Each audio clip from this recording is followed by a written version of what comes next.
Good evening, everyone. So thank you for coming out to tonight's fourth board community meeting. Can you hear me okay? Great. So tonight we're going to have a couple of presentations. We're going to have public service speak to you on update and resources. Our water department presentation will not happen this evening. The director of water department is not well. He's sick, so he cannot come out. The quick update was that we're going to try and do some road work on Woodland Avenue near Glenfield Park. When originally we were going to do some, the water department needs to go first before we do road work on Woodland. And I just wanted neighbors in that area to better understand that we have to do the infrastructure under the ground first before we do the road. Because if we do the road first, we have to wait 5 years to do the water. So it just makes sense to put road work off until 2027, address the water issue, the infrastructure underneath this summer, and then we can repair the road on Woodland. And again, he's not here. If he sends me a presentation, I will email it out to you all if you receive my newsletter. The next presentation will be our township manager, Stephen Marks, is with us. He's going to go over our municipal budget and some important dates for you to keep in mind and participate in those meetings that are coming up. After that, we'll hear from our counselor at large, Bill Harrison, regarding Lackawanna and any new legislative updates you may need to be aware of. And last, after that, we will have our Complete Streets Director, Jacob Neiman, okay. And he will talk about Complete Streets. He's taken over the role from Laura. I know that people in the fourth ward have a lot of concerns, questions, complaints, and compliments regarding public safety, pedestrian safety, vehicle safety, intersections. So Jacob's here to hear from you after he gives his presentation. I will move quickly through mine in the interest of time because the other presentations kind of outweigh mine. Next slide, please, Rick. So again, if you're on social media, feel free to follow me. This is the best way to get up-to-date information. If you did sign in today, I will add your name to my constant content database. If you do not wish to be added to that database, please put a check mark next to your name. If you're okay with it, just check your spam folder because that's where it goes first. But I share tons and tons of information with all residents in the fourth ward. So if you're happy with what you're getting, great. If you don't want to be a member of it today, just make sure you cross your name out and I won't add you to the database. And I am on Facebook and I am on Instagram, and it's Amina from Montclair. I'm happy to report the South End business has a new business. Yay! Yeah. We have a nail salon. Woo woo! The location is 307 Orange Road. The young lady that took over the shop, she and the former barbershop owner's wife opened the South End Nail Salon Lodge. And, you know, we're excited for them. So if you have time, stop by.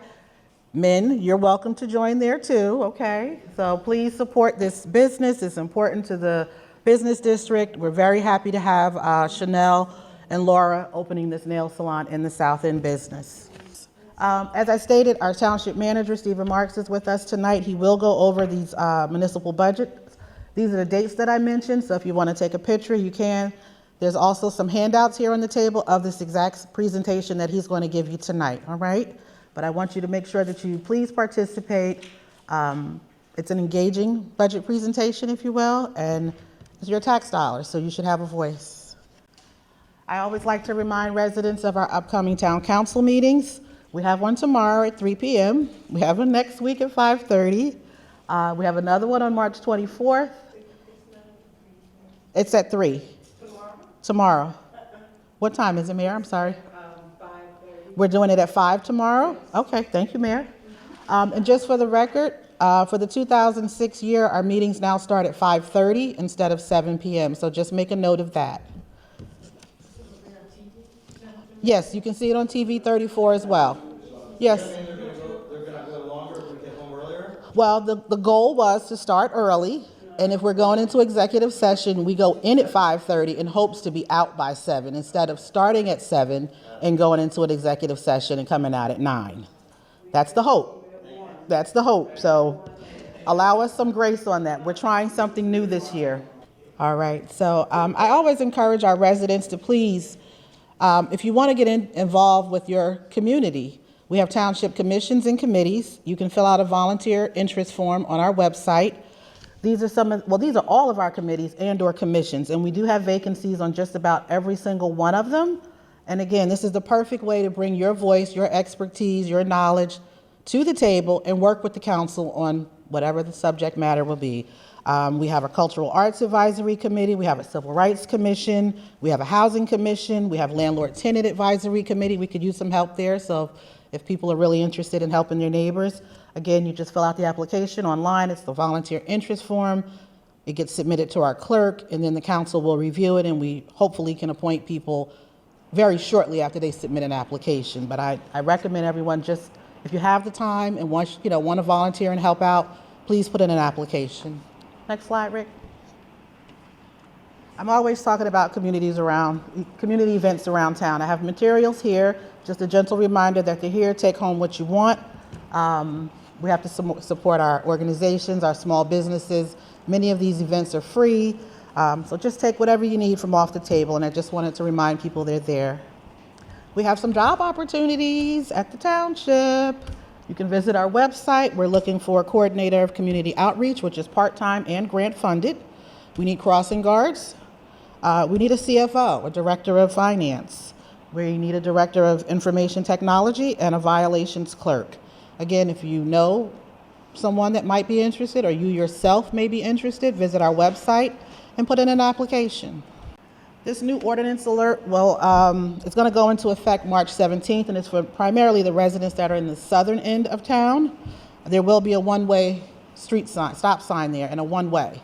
And we're talking about the triangle near 340 Orange Road. So I just want people that live in that area to understand that when you wake up on March 17th, the way you may normally drive, you may see that there's a different way to go. This should help with some of the traffic and the cut through that people are doing in that part of town. And I just wanted residents to be aware that it goes into effect March 17th. And I'll give you a minute to read it if you need, but it's going to be a one-way street. And hopefully that will calm down some of the traffic there on Linden west of Orange Road, because right now cars just kind of cut through some of the streets to avoid the traffic light, and it's becoming a problem, and traffic comes the other way east, and that's not the way to go. So you live where? On Willowdale? Yeah, so I couldn't figure out what street are you talking about? Linden west from Orange, yes, from Orange Road to Willowdale.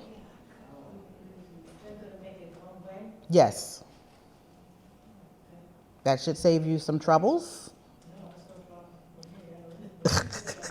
Well, the idea is to try to stop some of the traffic, and I call visitors, the Ubers, the Amazon. I know that those streets, Granada, Linden, Willowdale, they're inundated with just people cutting through because it's a short way to get out of town, and you're avoiding two traffic lights if you come down those side streets. This should hopefully help. That, stop it from happening is what I'm trying to say. Okay? Next slide. I like to keep residents abreast of what's in front of the planning board and our zoning board when it's particular to projects in the 4th Ward. These meetings are open to the public. You're invited to attend and have your say. We have 2 applications that are relevant to the 4th Ward. The first one is Glen Ridge Avenue. They're seeking a parking variance, which isn't anything bad. It's great, but I still want you guys to be aware. And then in front of the zoning board is 340 Orange Road, which is the senior building, and they're seeking to put on a screened porch. Again, public is welcome to attend. You can speak in favor or against. I also recommend that residents always check the website, okay, because the planning board and zoning board applications update quite regularly. And it could be one up there tomorrow that I don't have listed here. So if it's something that you see and want to speak about, whether you're against or for it, you can attend these meetings. They're open to the public. This is my favorite committee. I highly recommend residents participate in this one, the Development Review Committee. This committee meets with developers or people that wish to develop in Montclair and kind of vets them to ensure that their projects are in compliance with our zoning requirements, development regulations, and design standards. This meeting is also open to the public. You're entitled to attend. They're at 7 o'clock. These are the meeting dates. I sometimes call them intimate candlelight dinners with developers, but I know no better way to say it. But you are invited to participate and attend these meetings and listen in. I know that the Fourth Ward has a lot of development already, and I think it's crucial that we keep these dates in mind to just pop in periodically to see what's coming up, because you have a voice, your voice matters, and you can always speak with our planner, and I believe there's one council member on that committee, as well as the applicant, which could be the developer. Next slide. Rent control office, if you're a landlord and you have rent control in place, your registration will be due on April 1st, and you can email rentcontrol@montclairnjusa.org or call Town Hall to get information. Next one. Thank you. I'm excited about this one. This Landlord Tenant Advisory Committee office is now open again at 205, and I'd like to thank the manager, Mr. Marks, for supporting this for me. This office was opened in the past by Ms. Ruth Taylor. Some of you may know her. It's important that we have an office where our residents can come and put in an application if they're having issues with their landlord, or if landlords are having issues with their tenant. Okay, so if you know family members that might need to visit this office, we have a flyer here. This is a first stop before a docket number is issued, and it's important that our residents know that this office is now open and people can come in and put in an application. Next one. It's a gentle reminder that the health department is doing a survey. The flyer is here if you want to participate in that. Our health department does a lot of great work in our community, and without the survey results, they can't help our community. So please take the time and participate in that survey. Thank you. Next slide. Our Office of Sustainability, they do great things as well. It's one kind of little near and dear to my heart, but I encourage you to visit our website again. Check out what this office is doing. They have a lot of great programs in place. They have Adopt a Drain, they have stormwater management, a lot of great things that you can do to help our environment, whether it's in your backyard or in a school. I just highly recommend that you check out the website. Give Dr. Johnson a call if you want. If there's something that you're interested in. She's kind of a guru in what she does, and I respect her hustle. And I think she's doing good work, and you can definitely give her a call, and she can help you with your questions. Next one. So the weekend train service survey is now closed, but if you email me your concerns regarding this, there's a small committee working to see if we should bring back the weekend train service right here. I don't believe there's been enough outreach to the residents that live by the trains. And do we want weekend train service? I don't know. Yes. Okay, well, you can email me. Email me. I'm on the committee as well, so we're still taking feedback into consideration, and I just want to make sure that we're getting ample feedback, because out of 40,000 residents, we only got about 2,200 responses.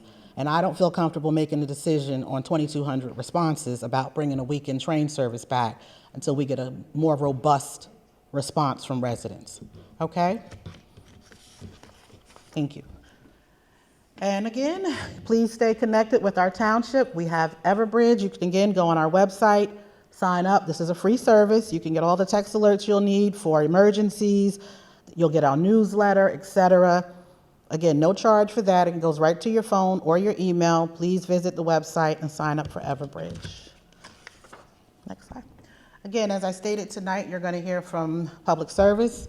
We have Gary Williams, and I'm sorry, I don't know your name, sir. I'm a last minute addition. Okay, and Mr. Last Minute Addition is here with us tonight.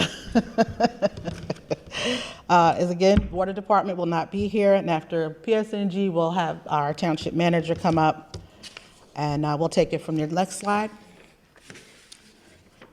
This is my call to my community. I just want everybody that lives in the Fourth Ward to please take a minute and look at this slide. Just process it.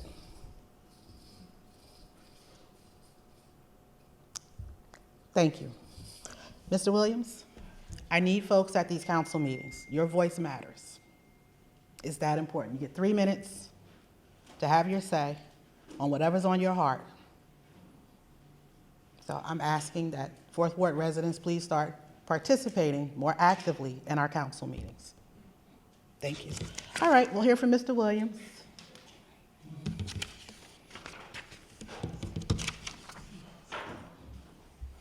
You right there. Thank you.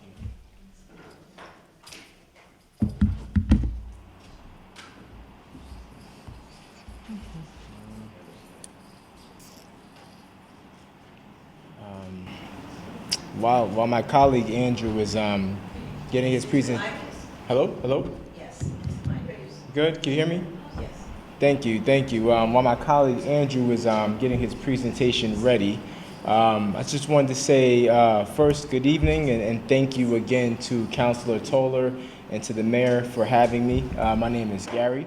I serve as a regional public affairs manager for PSE&G, where I work closely with our municipal partners and communities to keep them informed about our work and help them connect with the resources and programs we offer. And, you know, a big part of my role is working directly with communities like Montclair to make sure we're staying connected, whether that's around infrastructure that's happening in town, reliability, or programs that are designed to help residents and businesses save energy and lower their costs. At PSE&G, our mission is really centered on delivering safe, reliable energy while helping the community we serve become more sustainable and resilient. And one of those core values is partnership, working side by side with communities to make sure we are meeting their needs today while preparing for the future as well. Opportunities like this are really important to us because they allow us to meet people where they are, share important information, and have real conversations and dialogue about how we can be an even better partner in the community. So tonight, I've got my colleague Andrew with me, who is going to walk you through a few of our energy efficiency programs and some resources PSE&G offers that can help homes and businesses more comfortable and energy efficient. And again, we appreciate you allowing us to spend some time with you all this evening. Andrew, the floor is yours. I'll take 2 claps. Thanks, Gary. Hi, everybody. My name is Andrew Krigstein. I'm with PSE&G. I've been with PSE&G for the last 5 years, just at my 5-year anniversary. But more importantly, for the last 16 years, I've been working in and around the PSE&G programs, the energy programs. So if we can move on, I wanted to talk about all the different offerings that we have. Some I feel like many may have not even heard of, but they are real and incredibly beneficial. Move to the next slide, or do we have a?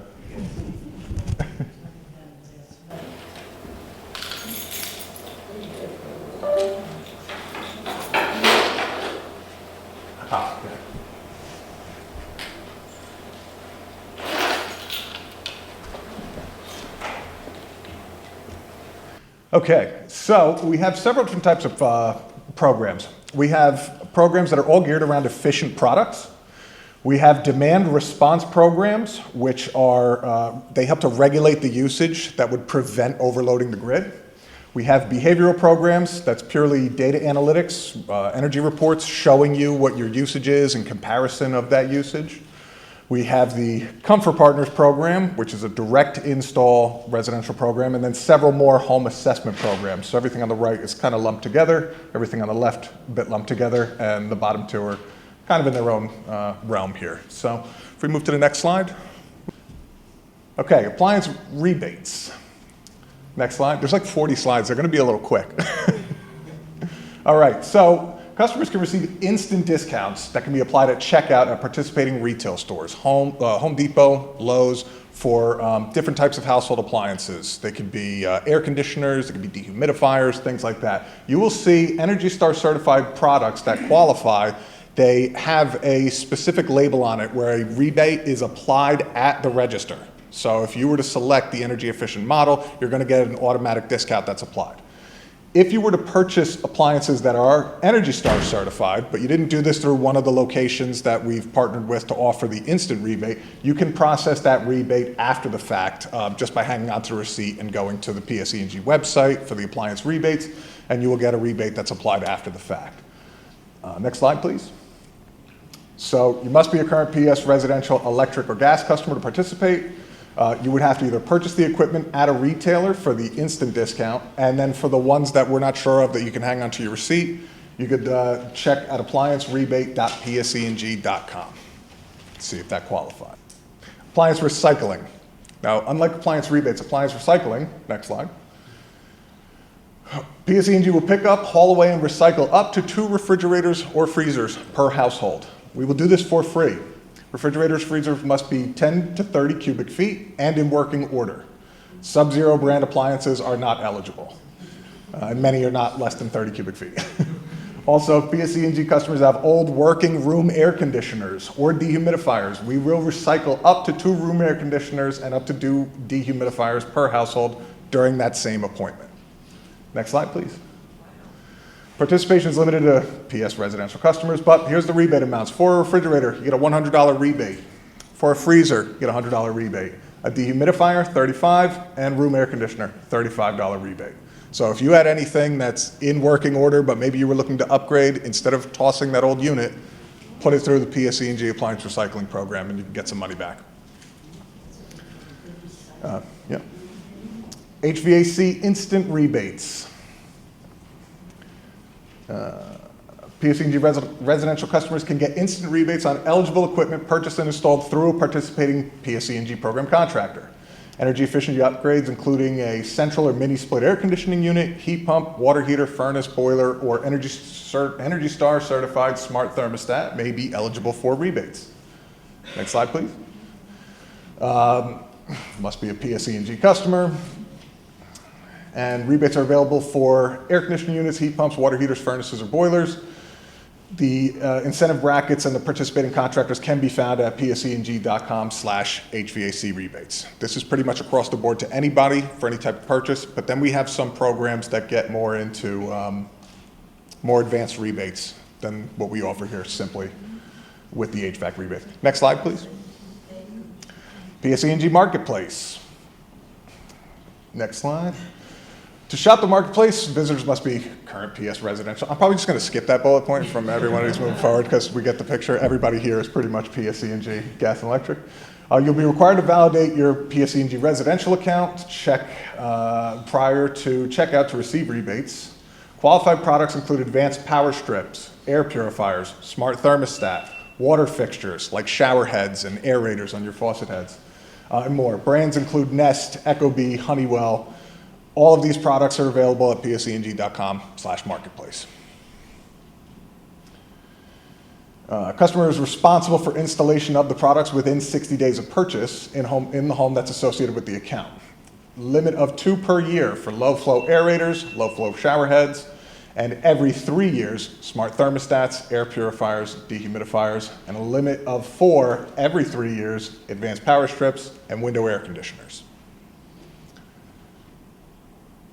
Okay, now home assessment programs.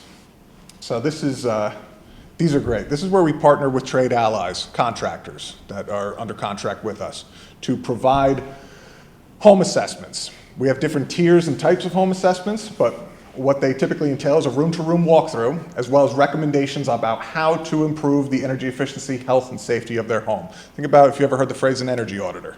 Energy auditor comes in, he's looking at all the ways in which your house consumes energy, looking at your bill history, and looking at opportunities where you can reduce those points of consumption. You receive expert advice from a PSE&G certified energy advisor that could help them save up to 30% on energy costs. Income eligible customers may qualify for energy efficiency upgrades at no cost depending on their home's needs. We'll get to those programs in a minute. Customers could receive energy efficient products such as smart thermostats, light bulbs, advanced power strips. All of this is at no cost. And we offer up to $25,000 in interest-free on-bill repayment for customers who make upgrades that are performed under Whole Home Energy Solutions. Next slide.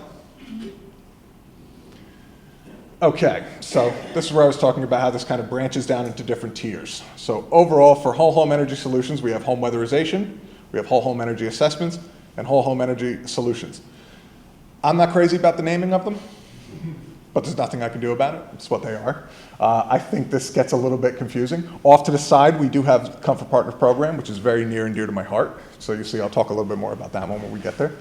But pretty much home weatherization is available to moderate income customers. What we will do is we will come into the home and provide the assessment and subsequent services up to a certain cap of spending, and it's all at no cost to the customer. The whole home energy assessments are more basic. It's just the assessment with the ideas and recommendations for what to do.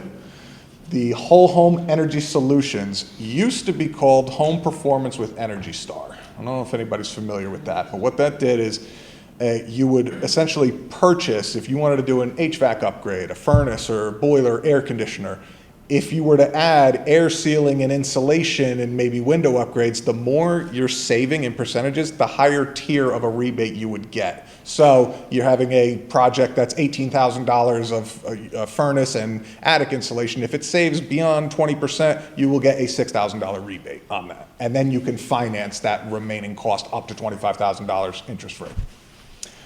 So then Comfort Partners is the low income bracket. There is no cost to the participant at all, but you would have to qualify by being under 250% of the federal poverty level. Home weatherization, the moderate income, your income would have to fall between 250 to 400% of the federal poverty level. And then if you're above that, that's where you would seek out your whole home energy assessments and your whole home energy solutions. Next slide, please. Yep. So home weatherization, as we said, this is the moderate income. So household income above 250% and below 400% of the federal poverty levels. The primary residence is located within a moderate income census tract. The primary residence could be located within a specific overburdened community, and the resident participates in any of the federal safety net partnership program, NJ Shares. So what this is there's some automatic qualification for people if you're in a designated census tract. Say that's, for a moderate income tract, you could automatically be eligible. Customer would receive a variety of energy efficient and safety products, including faucet aerators, shower heads, light bulbs.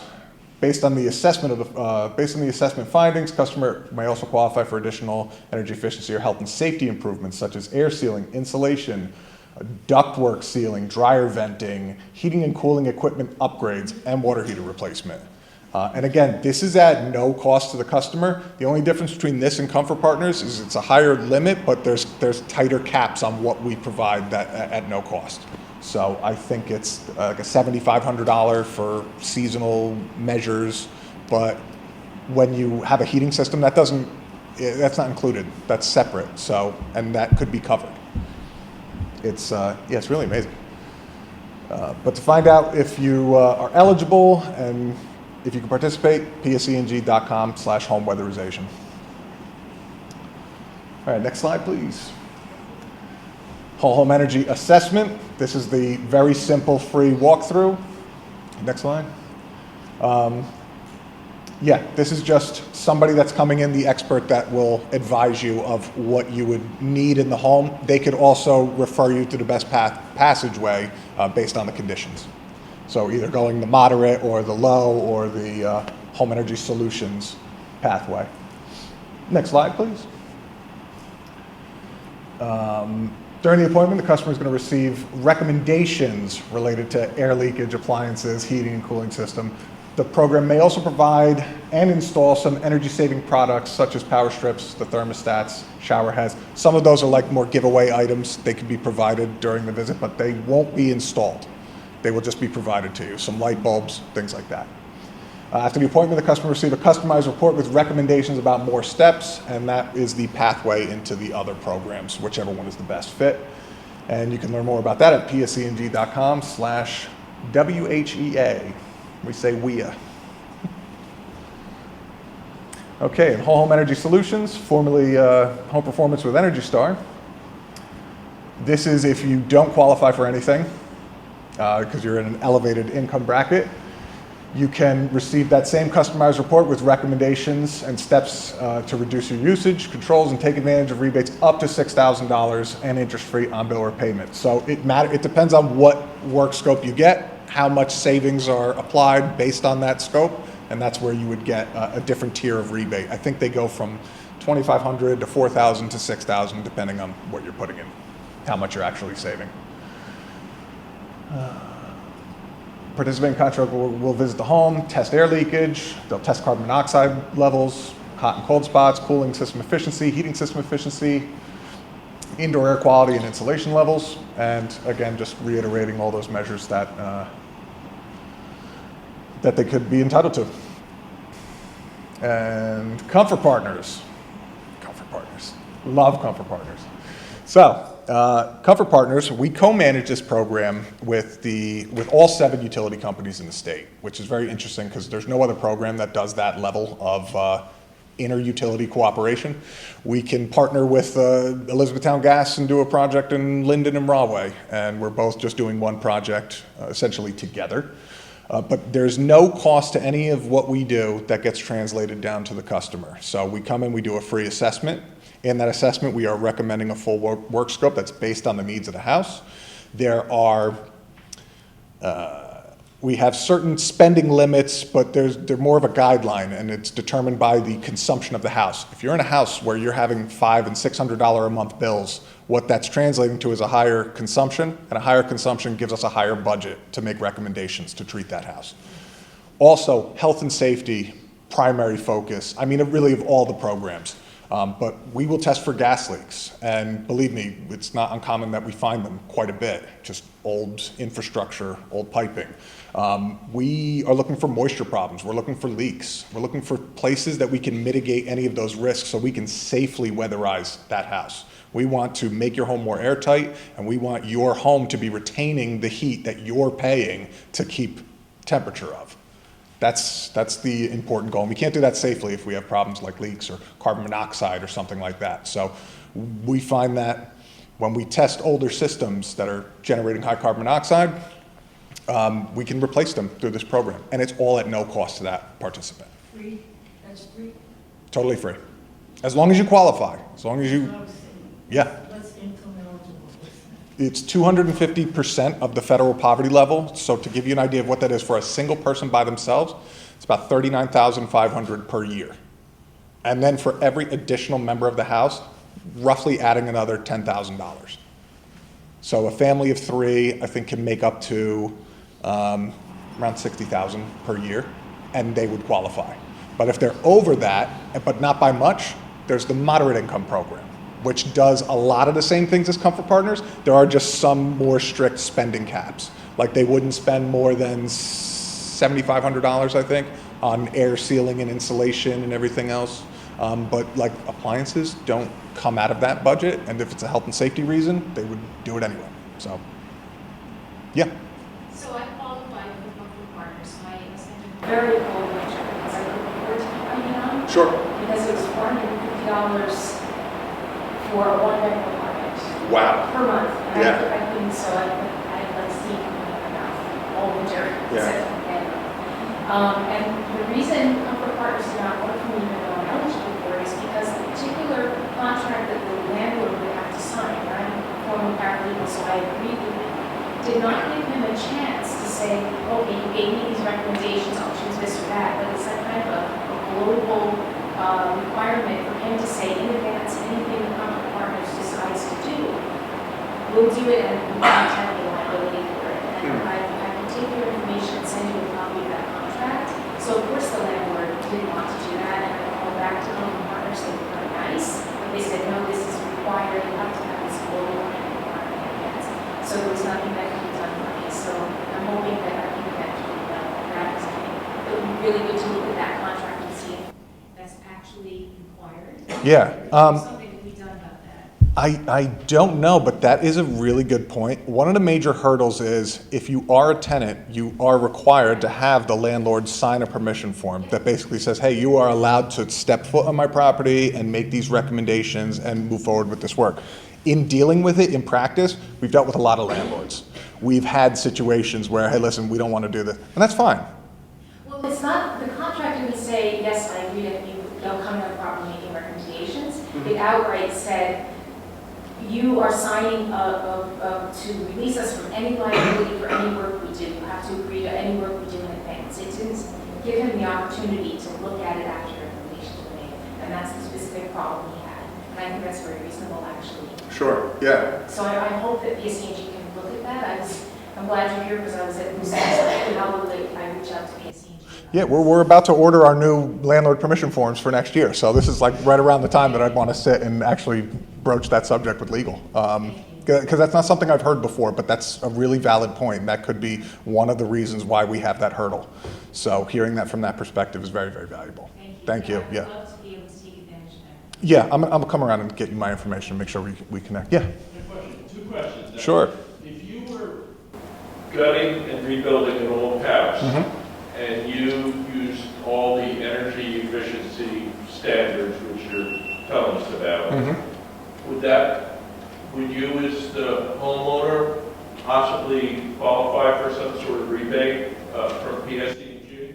If you're doing the work yourself or you're having it done, You're hiring a contractor to do it. so there are trade ally contractors at PSE&G. So like the home performance, I don't know, I hate the name, the Home Performance with Energy Star program, the one that I was talking about that has the on-bill repayment rebate of $25,000. We have a vast network of contractors that are qualified to offer those types of rebates. So I don't know if you went and did this with your own contractor and then after the fact came asking about rebates. I don't know if they would do that. Okay. Second question. Yeah. Do institutional buildings like churches qualify for any sort of PSE&G energy stuff? They should, but that would be in the commercial industrial department. Commercial? Yeah, so I'm in residential. It's, they do, but their rate is different. The programs that Andrew's speaking about specifically for residential buildings, we do have, we work with churches all throughout the state for different energy efficiency upgrades and from everything from they need new boilers or new HVAC systems as well, but they're just in a different category. Thanks, Gary. Okay, we can actually move on to the next slide. Yep, talked about this, participation. We, aside from the free assessment, it's air sealing, duct wearing, yeah, all this, we could skip. PSENG.com/comfort partners.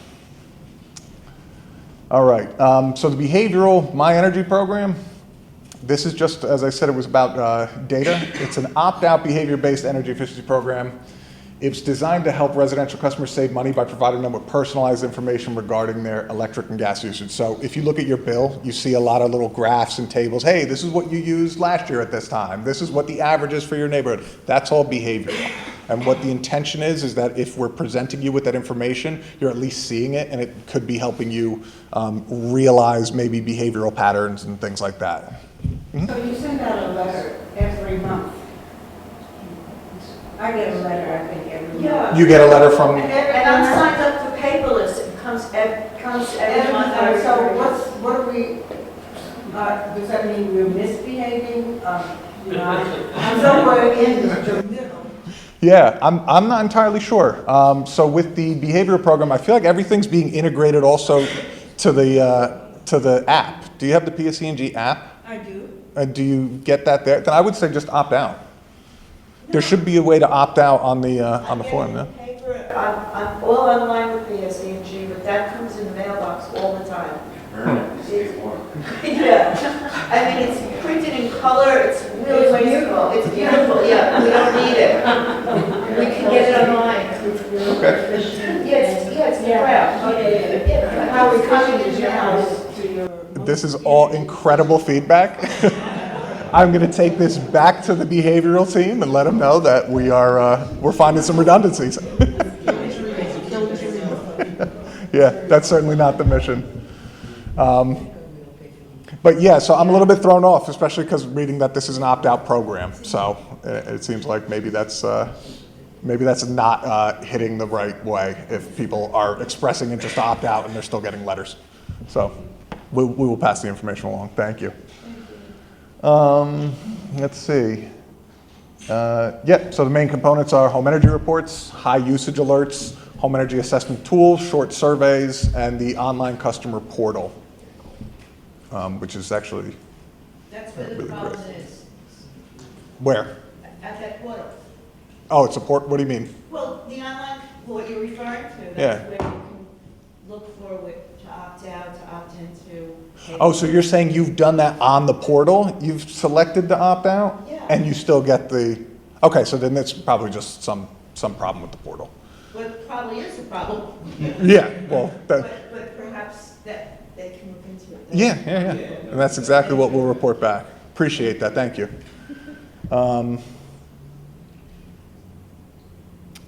Demand response, this one's fun. And again, this gets into a little bit of an area I'm not as familiar with, so I do apologize. Next slide, please. So Flex Power. You can earn rebates at your home or small business by letting PSE&G automatically adjust your smart thermostat during periods of high demand. How fun does that sound? Well, so you would earn $50 just for enrolling, plus another $25 for residential customers each year that you participate. By joining Flex Power, you'll help keep the energy clean, reliable, and efficient while remaining comfortable. Flex Hours events are generally scheduled on an occasional extreme weather day when we expect people to use a lot of energy all at once. On these days, we will nudge your thermostat to slightly reduce your energy use during the peak hours.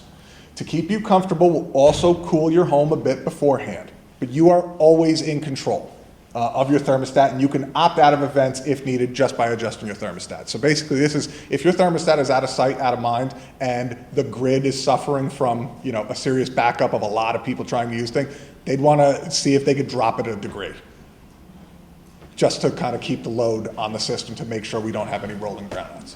But if you notice that and said, wait a minute, why is that 71? I always keep it to 70, and you put it back to 70, it'll stay that way. So you are within control of doing it. It just kind of lets them do that for grid management.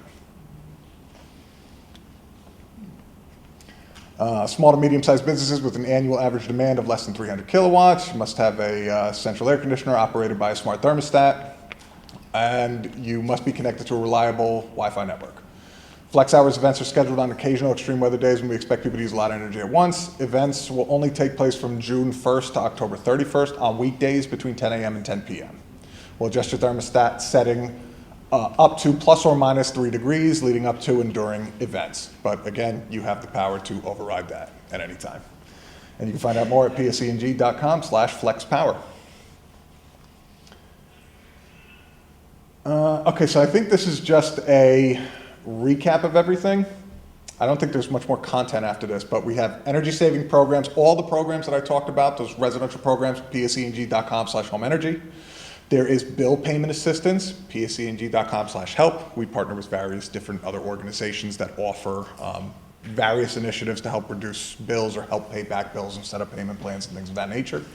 pseng.com/saveenergy for overall tips and tools. And pseng.com/EPP for an equal payment plan, if you were to want to set one of those up. I believe that's it. All right. Any other last questions? Well, thank you all very much. Thank you. Yeah.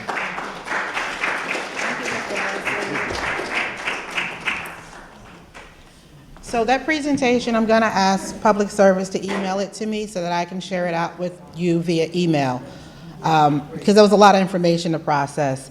The other thing I forgot to mention is the fire department has a sign-up sheet here. If you wish to have smoke detectors installed, we got free smoke detectors in, and they will come in by appointment and install a free smoke detector. There is a sign-up sheet. This is a program that I asked the fire department to work on. They get 50 a month. If we go through the first 50, we could get more people signed up, do another 50, and they will come into your home and install free smoke detectors. So the sign-up sheet is there.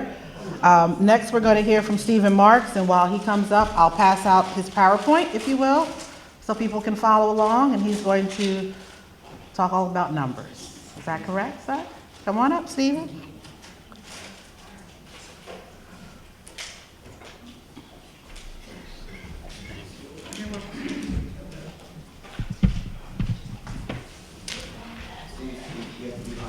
Oh, really? Oh, okay.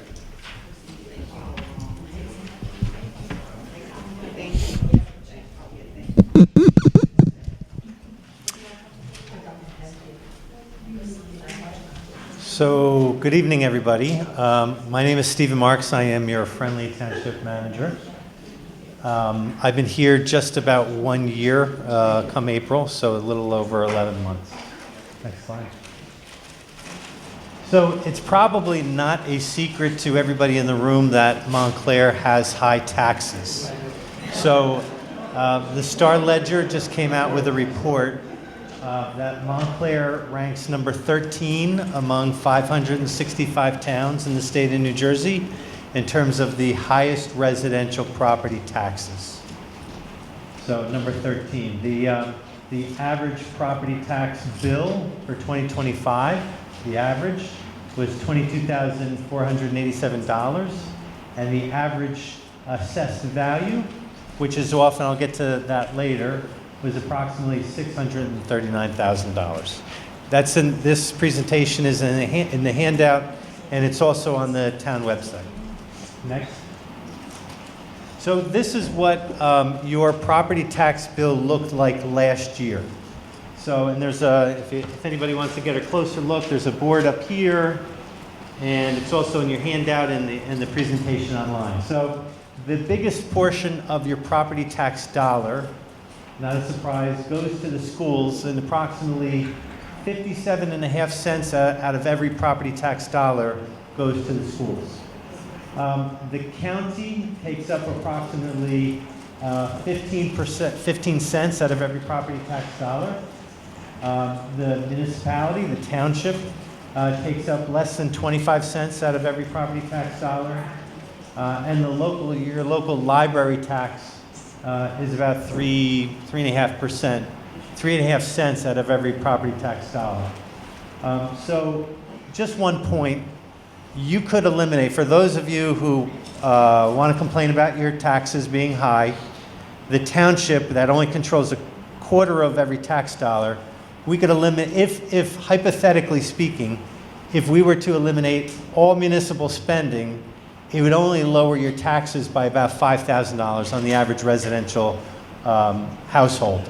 The schools make up a vast portion, and then the county a smaller but significant portion.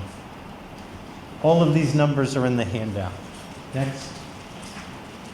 So this year's budget started last year. And a lot of budgeting is just a continuous process.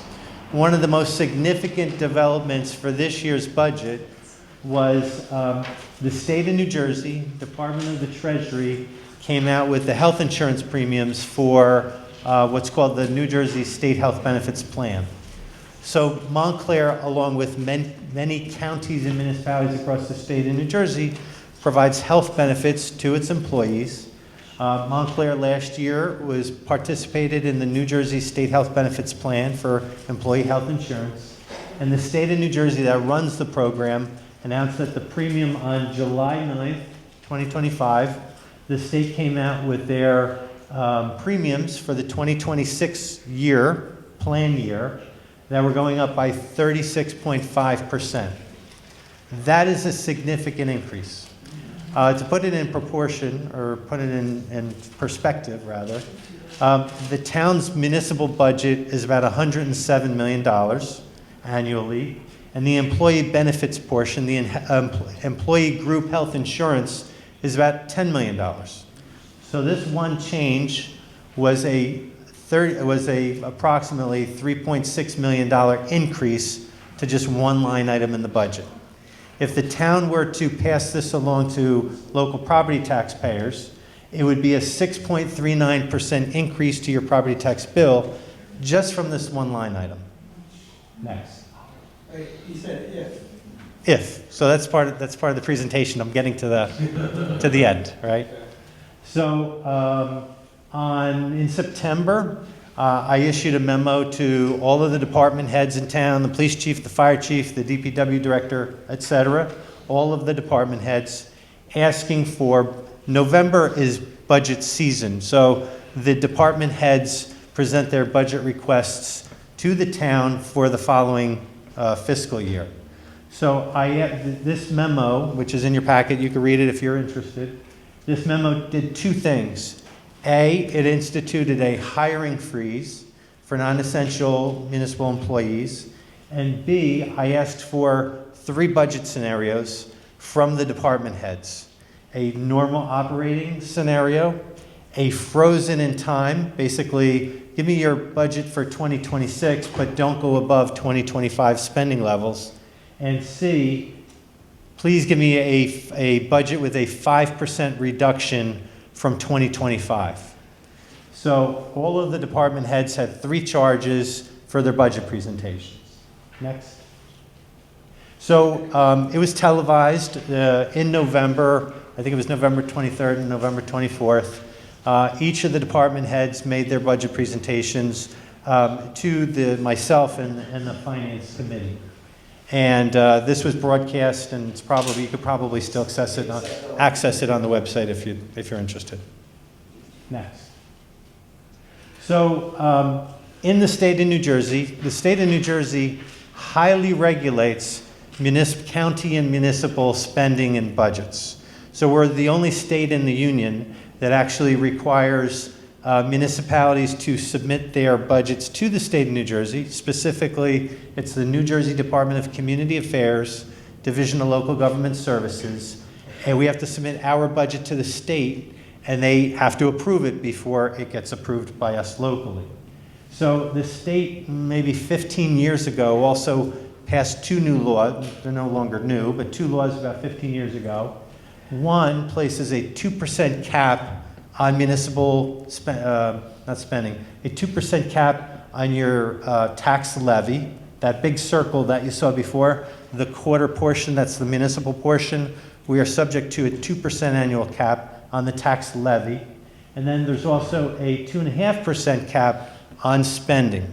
There's certain things that you could go above. There's a cost of living, there's a relief valve, so to speak, where municipalities, if they want to or have to raise their spending above that 2.5%, they could do so. It's called a cap bank. It's a cost of living adjustment. You could go up to 3.5%. But generally speaking, 2% cap on the levy and a 2.5% cap on spending. This was the guidance that came out from the state in December last year, so only several months ago. Next. So there are basically 4 very important documents that every municipal finance officer and municipal finance department have to produce. One is the annual debt statement, and we just recently posted this online, as many other years in the prior debt statements. It shows basically your debt position. Next is your annual financial statement. This is statutorily due by March 10th. So by yesterday, we actually posted it on our website, sent it to the governing body last week. So this is basically it's unaudited, but it's your cash position. How did you finish the prior year's budget cash? You're not supposed to finish the budget the year in a deficit, but what's your cash position? Usually, how much surplus did you generate, et cetera? How much did you spend per department, per trust fund, et cetera? Next. So the 2 other, I said 4 documents that were important financially. The third, in sequence or order, it's the annual debt statement, the annual financial statement.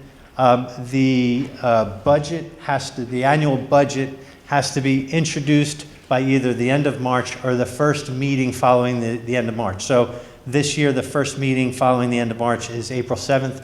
So we're anticipating budget introduction on April 7th. The 4th thing is the annual audit.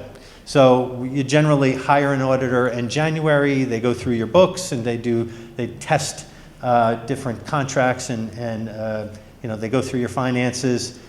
They are supposed to be done by the end of June, and then they typically produce the annual audit in say mid-August. So that's the schedule for the actual audit.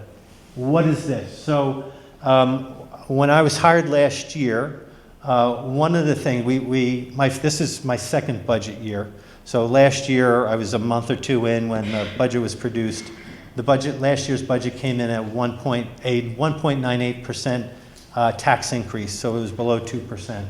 But one of the things that we budgeted for, the fire department was at a historic high of 87 firefighters about 10 years ago.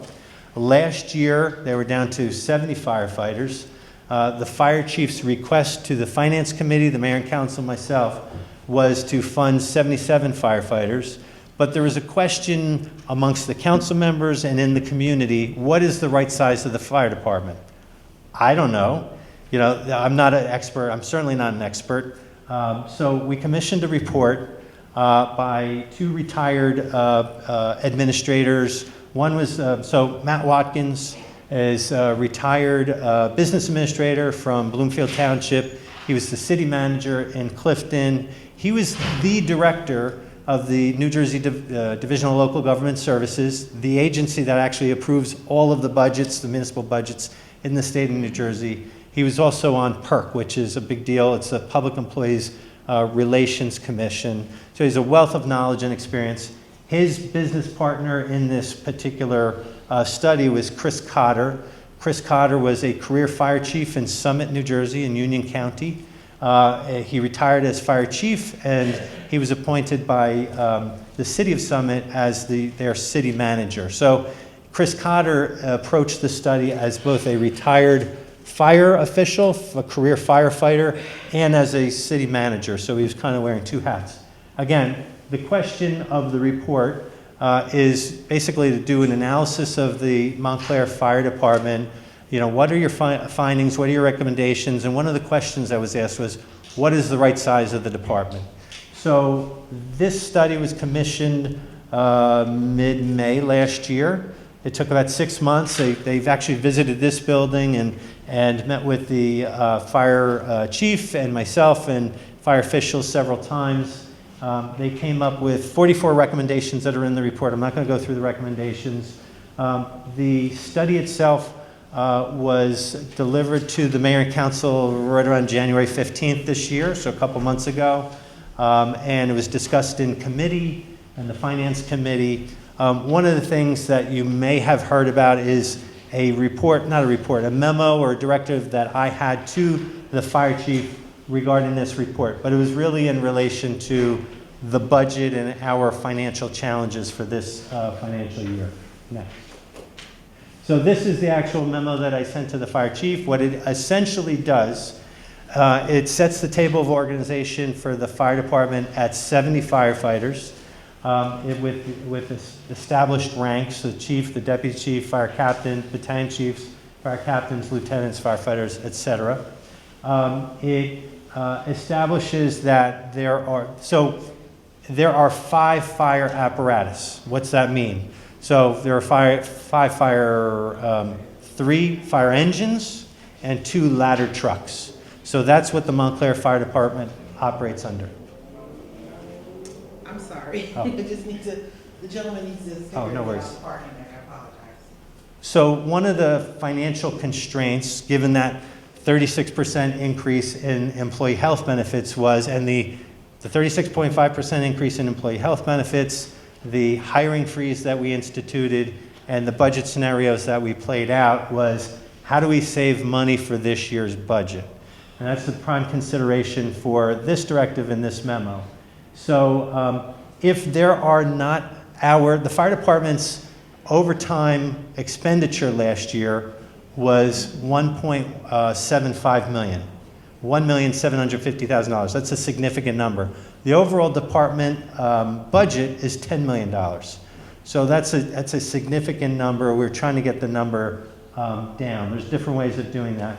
What this essentially does is, if there are absences, if there are vacations, and there are not enough firefighters to staff one of the fire apparatus, specifically probably the least, all fire apparatus are necessary.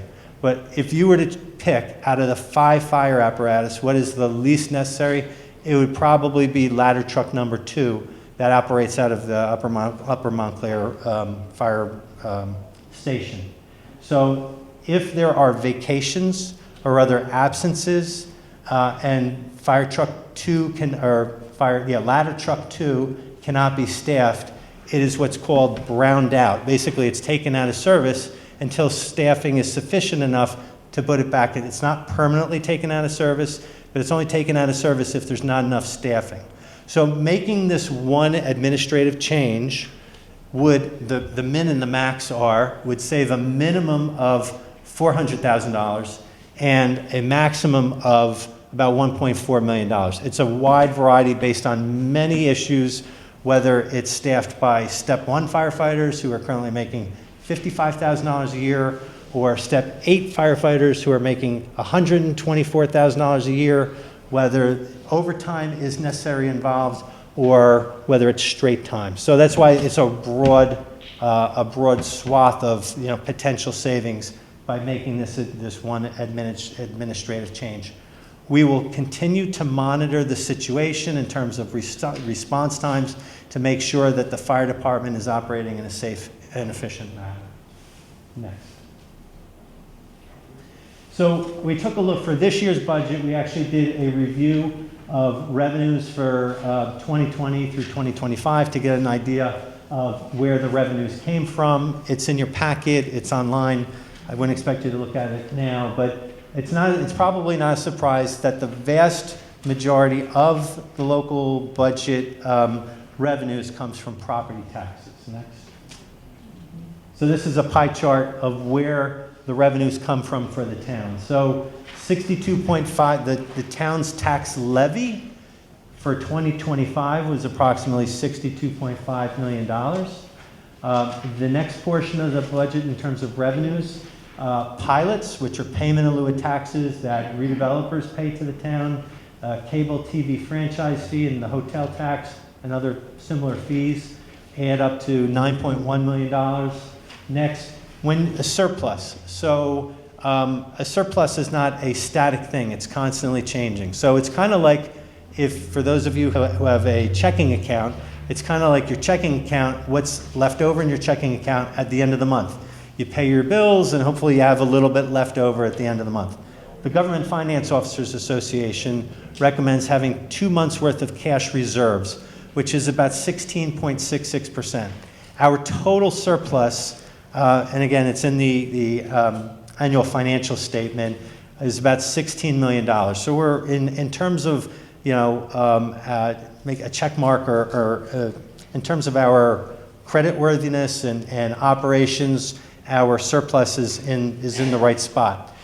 The surplus is, again, not static. You always use a portion of your surplus, whatever's a portion of what you end the year with from a previous year, you anticipate and you actually use in the future year's budget.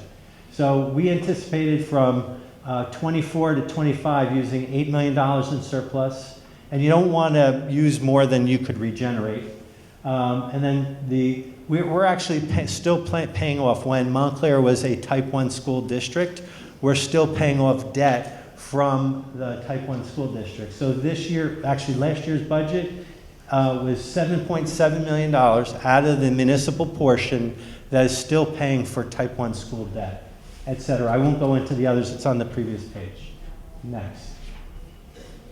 So again, very fine print. We looked at all of the departmental operations over a 5-year period, what was appropriated, just to get an idea of where the money goes, where the spending goes. Next.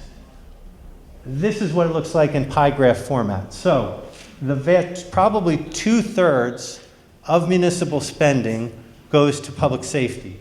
About 35% of departmental operations are invested in the police department, and about 21% of departmental operations goes towards the fire department.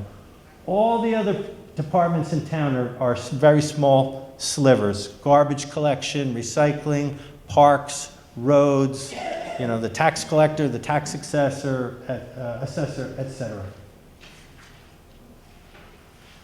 So we looked at also 5 years of spending on what's considered to be unclassified things like health insurance, debt service, Social Security for employees, electricity, so on and so forth. These are the actual appropriations for the last 6 years. For anybody who's interested, it's in your handout. Next. This is what it looks like in pie chart format. So departmental salaries and wages, all the departments that were just listed, comes up to, in 2025, $41.6 million. The operating expenses for those departments, $22 million. And then some of the other things, municipal debt service $8.6 million. There's going to be a night. So debt service is kind of like a conveyor belt. You're always paying it over time. You're paying a portion. The good news is some of the debt service actually drops off in 2027, 2028, and 2029, including the type 1 school debts that I mentioned before. Police and fire retirement system. So police and fire pensions last year were $8 million. Yes, sir. What does it mean, reform a type 1 school system? Is that, or is the budget part of a municipal budget before it got separated to its own? So when before there was an elected school board. Oh. Oh, a type 1 is elected versus nominated. Yes.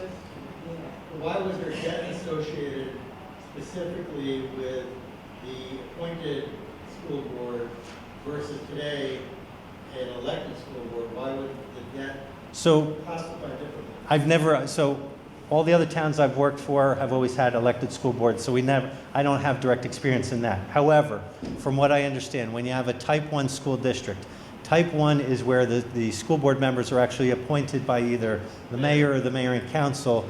The debt that's incurred by the Board of Education is considered to be municipal debt. It's not school board debt. Because the school board is not its own thing. It's not its own, legal operating authority. It's the school board in the type 1 district is considered to be an arm of the municipal government. From my understanding. That's my understanding. That makes sense. That makes complete sense. Let me ask you this question. The large bond spree we went on back in a previous administration under Peter Yacovellis, is that showing up? That's not showing up here. That'll show up in the in the school board budget with the school board debt service. School board debt service, assuming that I think it was $180 million, something like that, for whatever they've actually spent against that, if they haven't already gone out to the market to issue a bond. So they will have to, through notes, because it's my understanding that the school board hasn't actually bonded for the entire $180 million. Maybe they had authorization, but they actually haven't generated the cash revenue in order to spend. upon that permitted bond. Right. So they have an authorization for debt, but from my understanding, they actually haven't issued the debt. If that's, that's my understanding. The thing is the reason we chose to take that bond offering at that time is because the interest rates were so low that it became very attractive. If we made the decision to take the bonds at that time and authorize it, and we didn't draw upon those bonds and lock in at those low interest rates, then we made a big boo-boo. We lost out on the opportunity of locking in at the lower interest rates. So I'm fully familiar with municipal operations. Yeah. I'm not so familiar with Board of Education, so I don't want to get out over my skis and comment on something that I don't have all the facts. All right, thank you. So just if we could go back for 1 second. So we pay for police and fire retirement. That's $8 million out of your $100 million budget goes just for pension payments for public safety. The school debt service was $7.8 million, and the employee group health benefits, that's a prorated number. So last year, the overall employee health spend was $10 million. However, employees pay for a portion. It's called Chapter 78 contributions. They pay for a portion of their health benefits. And B, we have 4 utilities. So we have a water and sewer utility, sewer utility, parking utility, and a Clary Anderson ice skating arena utility. That doesn't have any employees, so it really doesn't count. But those utilities actually pay a prorated portion of pension and healthcare costs for the employees of those utilities. So the budget impact last year, even though the total healthcare spend for employee health benefits was $10 million, the actual impact on the municipal budget was $7 million, because the difference, the $3 million difference, was made up by either the utilities or employee contributions. And so that's enough on that. So this is our anticipated schedule for 2026. The annual debt statement was completed January 31st. That's the legal requirement. The unaudited annual financial statement I mentioned before, it's on our website, was submitted or completed by March 10th. Actually, that's wrong. The third one is anticipated budget introduction would be April 7th, so strike that third bullet. Anticipated budget presentation on March 24th, anticipated budget introduction on April 7th, and anticipated budget adoption on May 10th. There's probably a dozen ways that it could go sideways, but that's what the schedule that we're anticipating. Next. Isn't the police department, if I'm not mistaken, at a town council meeting, the police department made a major plea for raises for the Montclair Police Department? So that would fall under contract negotiations, and I don't want to comment on contract negotiations at a public meeting. That would be inappropriate for me to comment on. So one thing to just, one note on the budget. If the town were to pass a law, a high-level note, we have a $3.6 million increase in employee health benefits. There are, I think, 7 or 8 municipal labor unions. They all have contracts. They all negotiate with the town. Those, the contracts have built-in annual increases, cost of living adjustments, and step increases. That's probably about $1.4 million or more. They're ballpark, thereabouts. In addition, PSE&G. So you probably know that PSE&G raised its electrical rates by about 20% last year. That's going to be another $250,000. We have 2 new departments, Complete Streets and Sustainability. The 2 employees from Sustainability were already employees before, so that's not a net increase.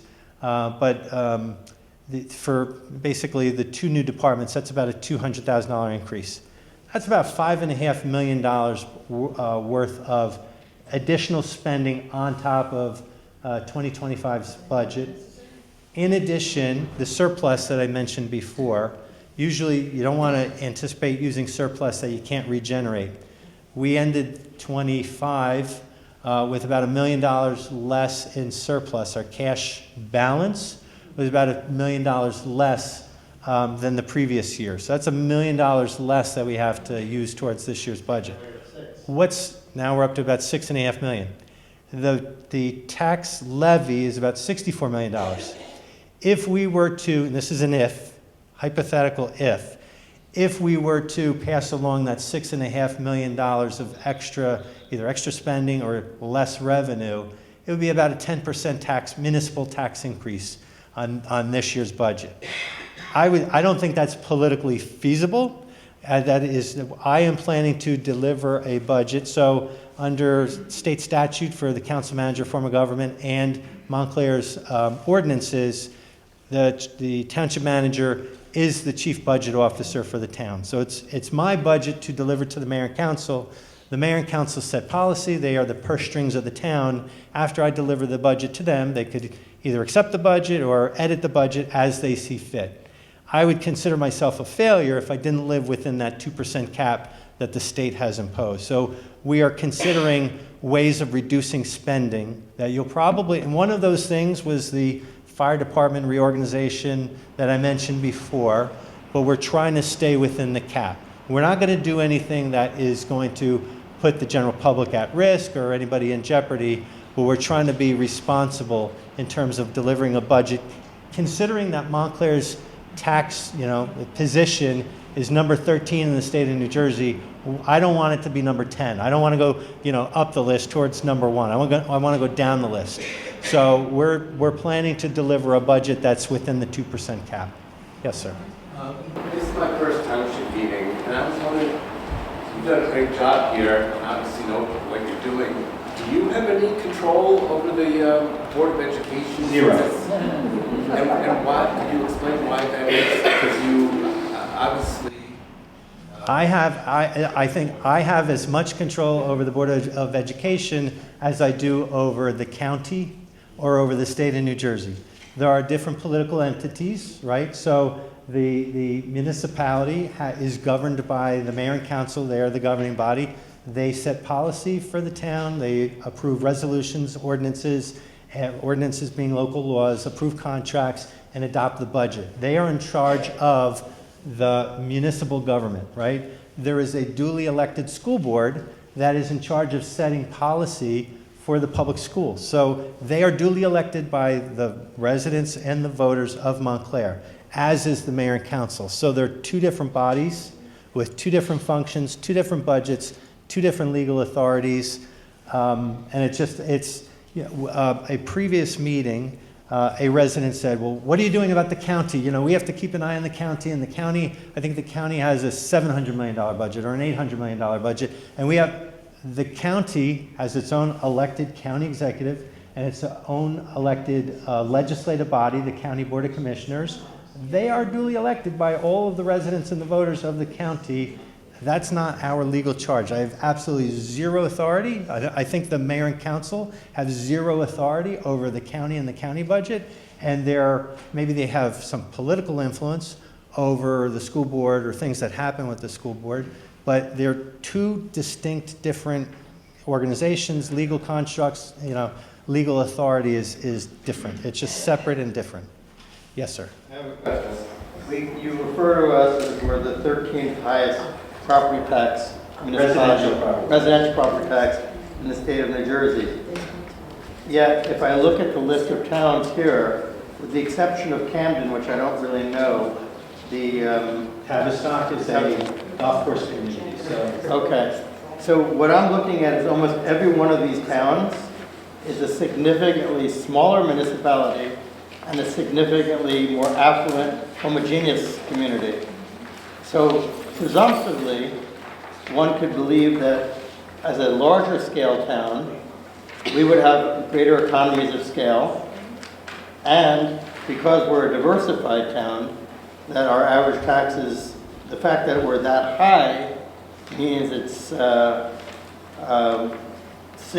dispersion is much wider, so the average is Actually, I respectfully disagree with you. Tell me. Even though Montclair is a diverse town socially, in terms of the rateable base, I think it's almost a uniculture. It's a predominantly residential. It's a suburban residential town. If you look at Bloomfield Avenue, you have a very strong, Main Street with it's a commercial corridor.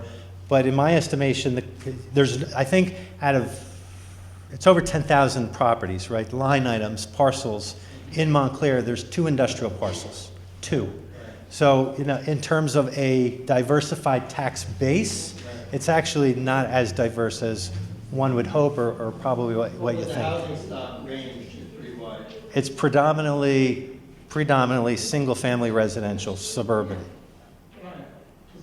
which is a monoculture in terms of land use. What you're basically saying is we lack the commercial ratables many other communities have. Yes. Because we gave all the redeveloped properties pilots. Because I think that's they're a different issue, but. Yeah, Well, but it impacts the tax base, it impacts the revenue.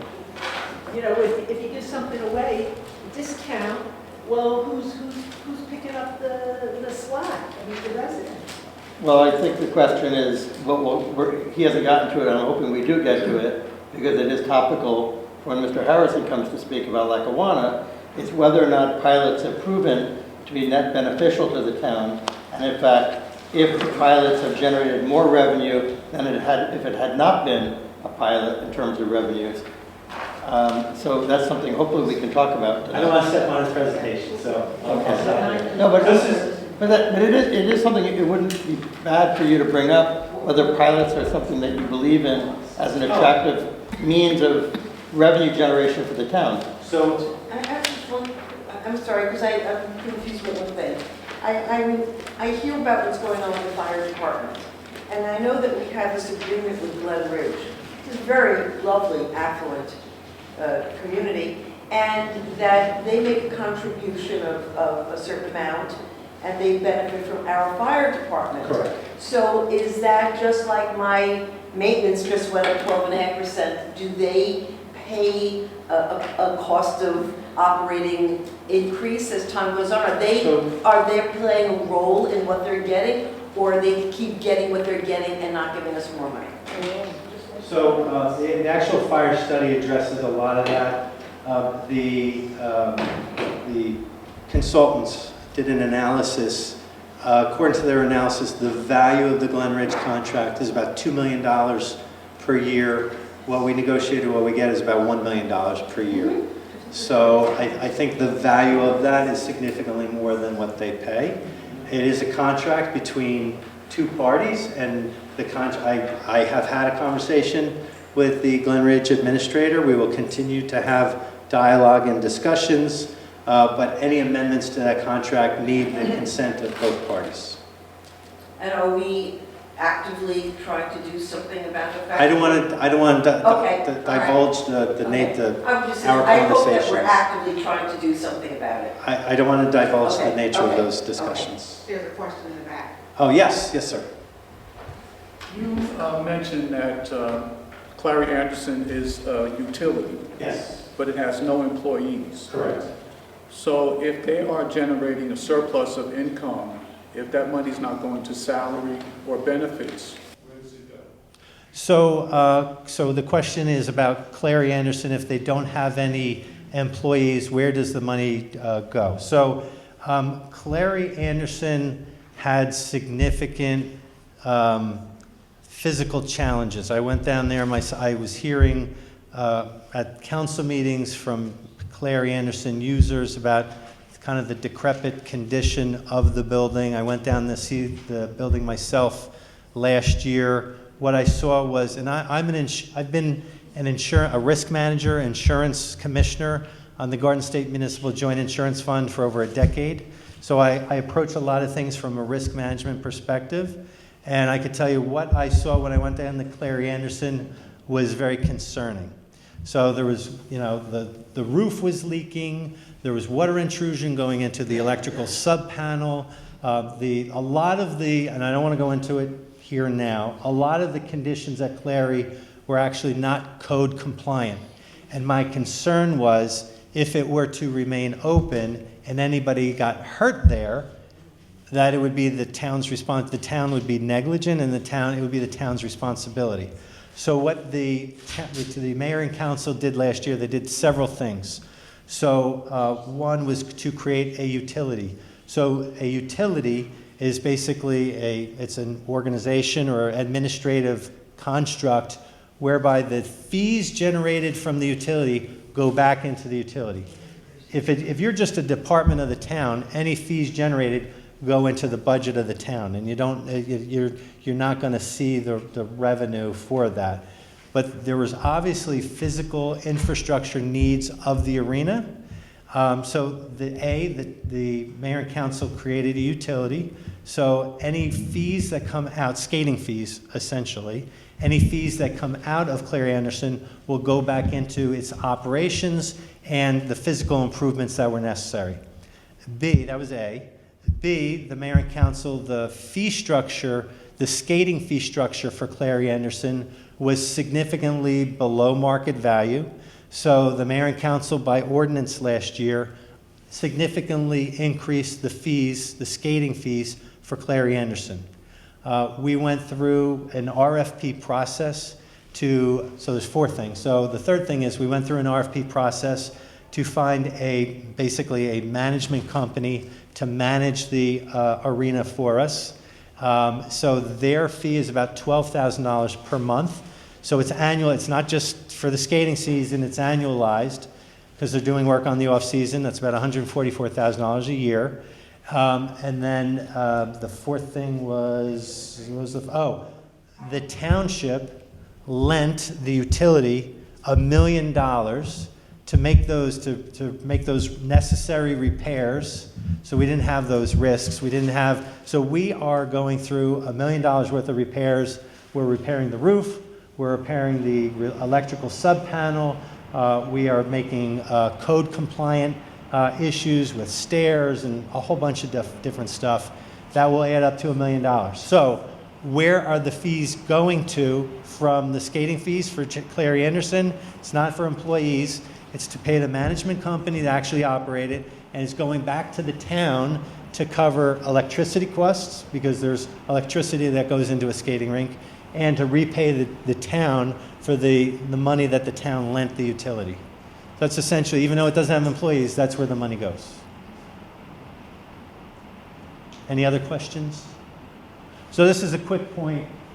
We were ordered last year, no, actually 2 years ago, by Essex County Board of Taxation to conduct a reval, a property revaluation. So property revaluations are required from time to time when basically your property values fall out of sync with the assessed values. So if you remember from slide 1 or slide 2 that Montclair's average residential assessed value is at $639,000, that's what's called an assessed value. That is not true market value. So when your true market value and your assessed value significantly differ, the county tax board orders each municipality, when you get to that point, to actually conduct a reval. So in 2024, the Essex County Board of Taxation ordered Montclair to conduct a reval. What we did, we've hired two things that are coming up. One is we hired a company to update the tax maps. Those tax maps have to be approved by the state of New Jersey Division of Taxation. We are in the process of doing that. We will be hiring a reval company to actually go out and assess. There's over 10,000. It's either 11,000 or 13,000 line items, properties in Montclair Township, and those assessors are going to be visiting each property over the next year to basically come up with a value. So what is basically true value or true market value of your home, of your business, of your property, and then it gets basically reconfigured. The actual verbiage is here. I'm not going to bore you with it. Next. This is the actual order. If anybody wanted to see the order from the county, here. Next. This is the actual resolution of the county board. Next. Next. This is just a primer from the state of New Jersey on what revaluations are. Next. Next. And next. So the takeaways in terms of the reval, a couple things. We're updating the tax maps. We're submitting them to the state of New Jersey. We're expecting the state of New Jersey to sign off on them probably by Labor Day this year. After the state of New Jersey approves our tax maps, appraisers are going to start going out and visiting all the properties. Next. I have a question. Yes. What's the difference between the tax maps and the zoning maps? Two totally different things.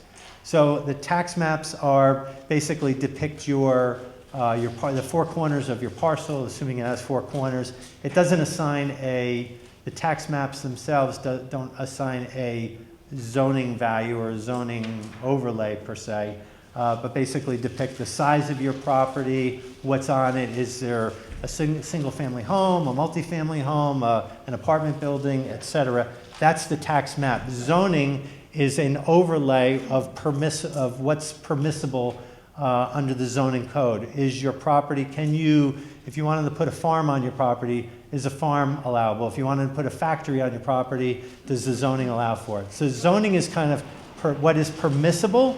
It's totally separate and aside from the actual tax maps themselves. So the question is, why would there be any real changes in the tax maps? I mean, and why wouldn't changes in the tax map, why would the tax assessor be constantly monitoring that, based on, I don't know if there would be a subdivision, I mean, because. So the question is. Like that my property, the dimensions of my property haven't changed, since the subdivision in 1920. Right. So, and I would think that that's, pretty consistent throughout town, except for when there is a subdivision. And so why wouldn't the tax map be updated, concurrently with the subdivision? Why would a tax map be updated? It's required by state law. Yeah, no, but why aren't we doing that? We are doing that. Concurrently. We're doing that now, right? So the tax map, so things change over time. Montclair is a mature suburban community.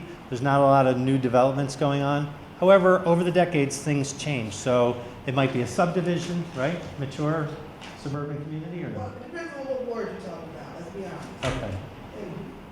So there's not a lot of change on an annual basis, but over a decade or two, then there are subdivisions. Why aren't we doing this? Why are we waiting? Can I do this to make it very quick? The changes are being made as they occur, but the state law, when we do the revaluation, requires someone to come in and verify everything's accurate. It's not that if someone does a two-lot subdivision, the tax assessor doesn't reflect that on the tax map, but there's a requirement when you do the revaluation for someone to come in and look at the entire tax map to verify it's accurate, to verify the revaluation is based on the correct lot sizes. But hopefully, when they do that, they'll discover everything is as it should be, but they have to go through to verify that. I have a question. Thank you. And I'm sorry to interrupt. I just, I'm trying to understand, is there a distance, like in the fourth quarter, we've had a lot of house flipping, development. Is it true that if you, say for example where Sarah lives, her house has been the same since she moved in, but across the street, there have been some houses that have flipped and gone for $2 million. Is there a distance that's allowed for an assessment if you live within 500 feet or 1,000 feet that your home is assessed at the $2 million rate, or is it assessed at your rate across the street? Is there a distance? It's assessed at true value or market value. Market value for the Right. block? For the, For your property. For just your property? So Yes. there's no distance if you're within 500 or 1,000 feet of a new development? No. Or a new house? So there are over 10,000, I don't know if it's 11,000 or 13,000, there are over 10,000 properties in Montclair. Each and every property, whether it's vacant land or a single-family house or an apartment building, will get visited by the assessors or the appraisers, and those assessors will come up with a fair market value. You have a right to contest that if you disagree. The fair market value is on a particular home, not what the block is. No, yeah, it's, What I think they're trying to say, I'm trying to get in the middle and help it, is that they're assigned using a set of objective criteria based on number of rooms, number of above-ground rooms, number of bathrooms. It's all very quantitatively based. If yours has been updated, if there's a recent kitchen renovation, maybe they might assign higher value to that. Over the years, different reassessments have valued different things differently. So in the past, newer homes built like in Heller Way were at a much higher tax rate, and then a subsequent reevaluation didn't use the age factor as a major driver of value, and they came down. So it's up to the methodology that's agreed upon, and I don't know how much influence we have on that, but it's an objective methodology. Is that fair? Is that right? So you'll hear more from me later. Hi, I'm Jake Nina.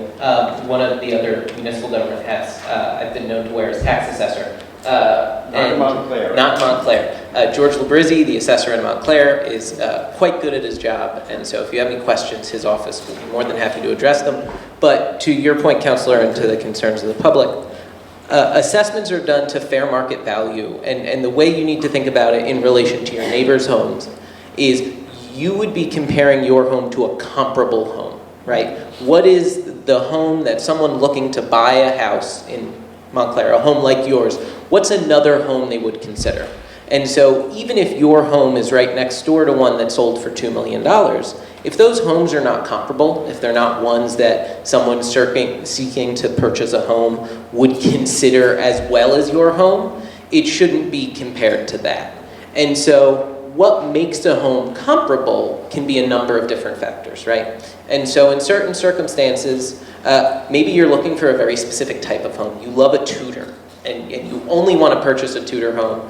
And so you would want to look and say, okay, this is if you were to file an appeal or perhaps make a case to the reval firm during the process, like, look, people are only going to buy this if they want a big old Tudor that has lots of problems, right? And so you would look for other big old Tudors with lots of problems to make your case. But in other circumstances, it's about location. Maybe you're really close to a train station. Maybe you're really close to downtown and that's desirable. And you think that's what folks would pay for your home for. Then you would want to look at homes that are very close in proximity, but again, comparable, right? If someone's looking for living in a 1,200 square foot Cape, A 3,000 square foot Dutch Colonial, probably not a comparable property, because it's not one that a willing buyer and willing seller would consider alongside the 1,200 square foot Cape. Right, and so, thank you for that. And what I heard is you said it shouldn't be comparable. So how do we make it should? The word shouldn't doesn't sit well with me because it's not a firm enough word that says yes or no. It's like, well, maybe, and comparable to what people want to buy and what's in the neighborhood. I'm just trying to understand. Someone asked the question, how do we change that methodology? Who was that? No, I was saying that there is a methodology, each reassessment company, whether it's influenced by the municipality or not, I don't know, but they have a methodology, and some appraisers might choose to say, as I used as an example before, a home built in the last 20 years is more valuable because it's, you know, whereas the next appraiser might not consider that, and it's just about square footage, number of bedrooms, number, you know, above grade, below grade, finished basement, unfinished basement. That's the ideal kind of measurement because you're comparing it to objective measures. That's presumably the most equitable. There might be an overlay, perhaps, of geography, of proximity to the train station, or walking to downtown. That's something at the discretion of the appraisal. And then subsequently, if you don't like the appraisal, and you feel you can justify that it's unreasonable based on other comps, you can contest it using objective criteria to show comps that show that your value was either too high or too low. Presumably, if it's too low, you're not going to do it. Yeah, and all assessments all assessments are drawn from the fair market value of the property, right? What a willing buyer and a willing seller would exchange for that property, and that's it sounds very straightforward, and it is in many ways, but it also leads to a situation where folks have. It's what the properties are selling for now, and that's not necessarily what folks think they should be worth, right? And there's often a disconnect there. But that doesn't mean it's not what a willing buyer and a willing seller are willing to trade for. And so it's about finding, it's not about generating a value, it's about finding within the information we have, the data we have about what the value is. So are homes within a half mile of a train station worth more than homes not? Are homes with finished basements worth more than those without, right? It's about looking for the patterns in the data and identifying those so that you can assess a home for what it would trade for on the open market. An assessor's doing their job great if a home is sells for $1 million and is assessed for $1 million. It's as simple as that. So lots of us don't live in single-family homes, but we live in multi-family buildings, apartment buildings. I live in a building with 26 units. And I absolutely understand evaluating a particular unit by unit, square footage, everything like that. But is the maintenance and decline of the building taken into consideration? So if you're in a building that needs a $400,000 roof and it has pipes in the walls that are bursting and destroying your apartment, and structural problems where you've had to have hundreds of thousands of dollars of brickwork done so the building doesn't fall down. So you may have a lovely apartment, but the building you're in is crap. So, well, I'm sorry, I didn't know this when I bought it, you know, duh. But the thing is the apartment being evaluated as if it's a standalone property, or does the building it exists in go into any kind of equation? So I assume your form of ownership is a condominium form of ownership? Yes. Yeah. So the way condominiums are treated by tax assessors, state law, is there's the individual unit, right, the condominium itself, and then what's known as the common elements. The common elements are your hallways, the grounds, everything that's not owned by the condominium owners themselves directly, but as part of their rights as an owner of a condominium unit. The way New Jersey obligates tax assessors to handle those properties is the common elements are not valued. The common elements are treated as non-valuable property, and the value of those common elements is assumed to be found within the assessed value of all the individual units. Or each. So within each one individually, right? So some share. Common elements are degrading and failing and become a hardship for the owners of units, does that impact the evaluation of anything? So anything that impacts the market value of a unit it should impact the assessment, right? But And so, well, inspectors don't inspect, when you hire an inspector to come inspect an apartment, they're not going up on the roof. They're not examining structural things of the building itself. They'll look around a little bit. Deferred maintenance, things of that nature. so something like that may be reflected in an increase in your maintenance charges, for example, right? Yes, it is, and Right. assessments of thousands of dollars. Right, and if those are happening, presumably that is then impacting the market value of the unit. Because when you sell that unit, you need to say, look, I have to pay this much in maintenance charges, I have to pay this much in assessments. And so that's going to impact the market value of the unit itself. Therefore, it's being accounted for indirectly, right? So there's no direct line that says take off $50,000 for all the problems, but it's reflected in the market value of the property being impacted by the added assessment charges and all that. But the assessment will be higher than a unit owner may feel, that it should be because of the condition of the building. Are you saying that yes, that's the case because the assessment is going to reflect the unit itself rather than deteriorating conditions? Like if it's a single-family home, it's a lot more, to me, straightforward than that. Because they're not just looking at where you're located, how many bedrooms, similar houses that you can compare it to, but they're also looking at the condition. Like if you've got a big screened-in porch, but the porch is sagging or something like that, I'm assuming that in the new assessment, it will not be marked as an extra room, for instance, which happened to us in my previous house. It was treated as a room. Can I, just in the interest of time, it's 9 o'clock, can he email you that answer? Because I just want to make sure we still be able to get to Bill to talk about Lackawanna. It's even better to ask George. I don't want to step on his toes. He's the assessor of Montclair, and so... And we will have additional, as we get closer to the reassessment, additional forums to go over questions like that, and so we can finish with the things we were planning to talk about. I would like to know how last night's vote, when the final tally comes, that question number 2 is a yes, how that's going to affect in the future when we have a reassessment. Is it going to be based on today's value? The assessment, the reassessment, the value, there will be, the total amount raised from taxes will stay exactly the same. There'll be the increase that happens every year from the schools and from the town and from the county, but the total amount that's raised on a year-to-year comparison will be exactly the same. Some people will be paying more, some people will be paying less. One of the ironies of the assessment is... But it will be set. It will be a set value. If that question indeed gets turned into a yes. It's not 30 yes. Okay. So just to finish, tax maps should be done by the fall. Property inspectors will go out. Last completed revaluation was completed in 2018.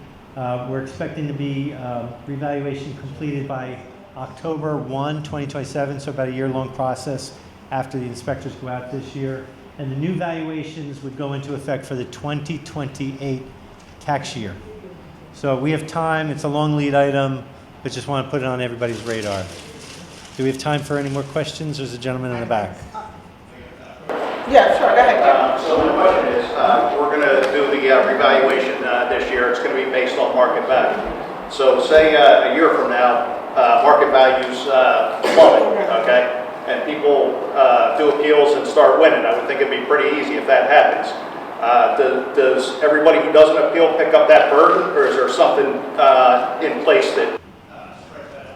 I mean, there's market fluctuation, so if the residential real estate market goes up or goes down, everybody would presume to go up and down together. So individually, you could appeal if you think your valuation is wrong, you have the right to appeal your valuation, right? But if it's an across the board, we experience a recession and the entire real estate market drops by 20%. If everybody's going down by 20%, then you're probably not going to be successful in appealing. If your individual property value is out of sync with everybody else, that's when you have reason to appeal, and that's when you're probably successful. If it's based on market value, and then the property values drop, I should be able to go in for an appeal and say, okay, this is what my assessment was based on the revaluation. Here's comps for this property right now. I'm just giving you my experience, but if Jake wants to Although- book his side. I might not be doing a job good.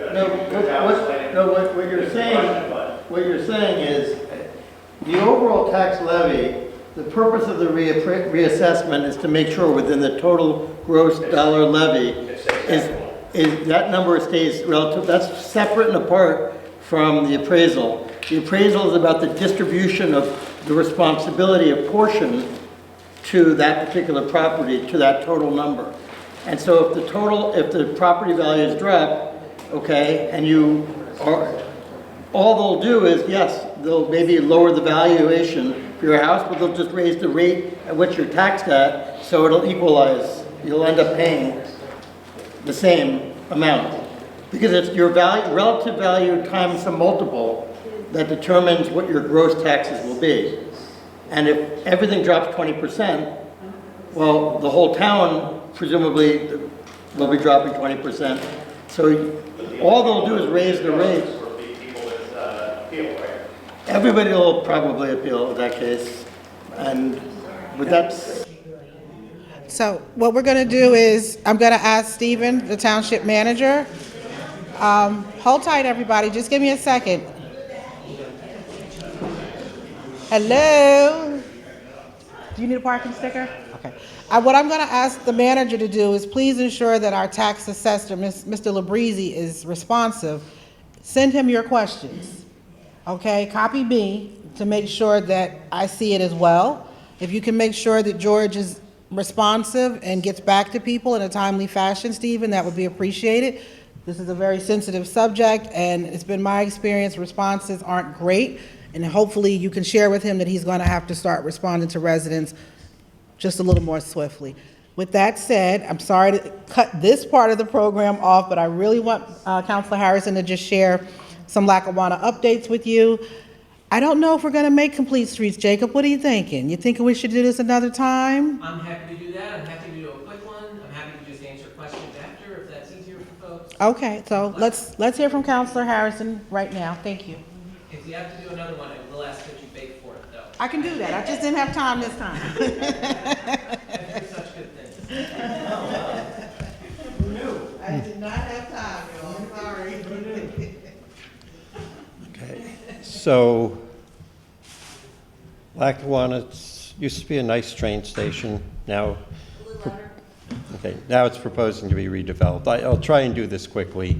The council is still reviewing the financial agreement, which includes the pilot. Probably best if you ask questions about it.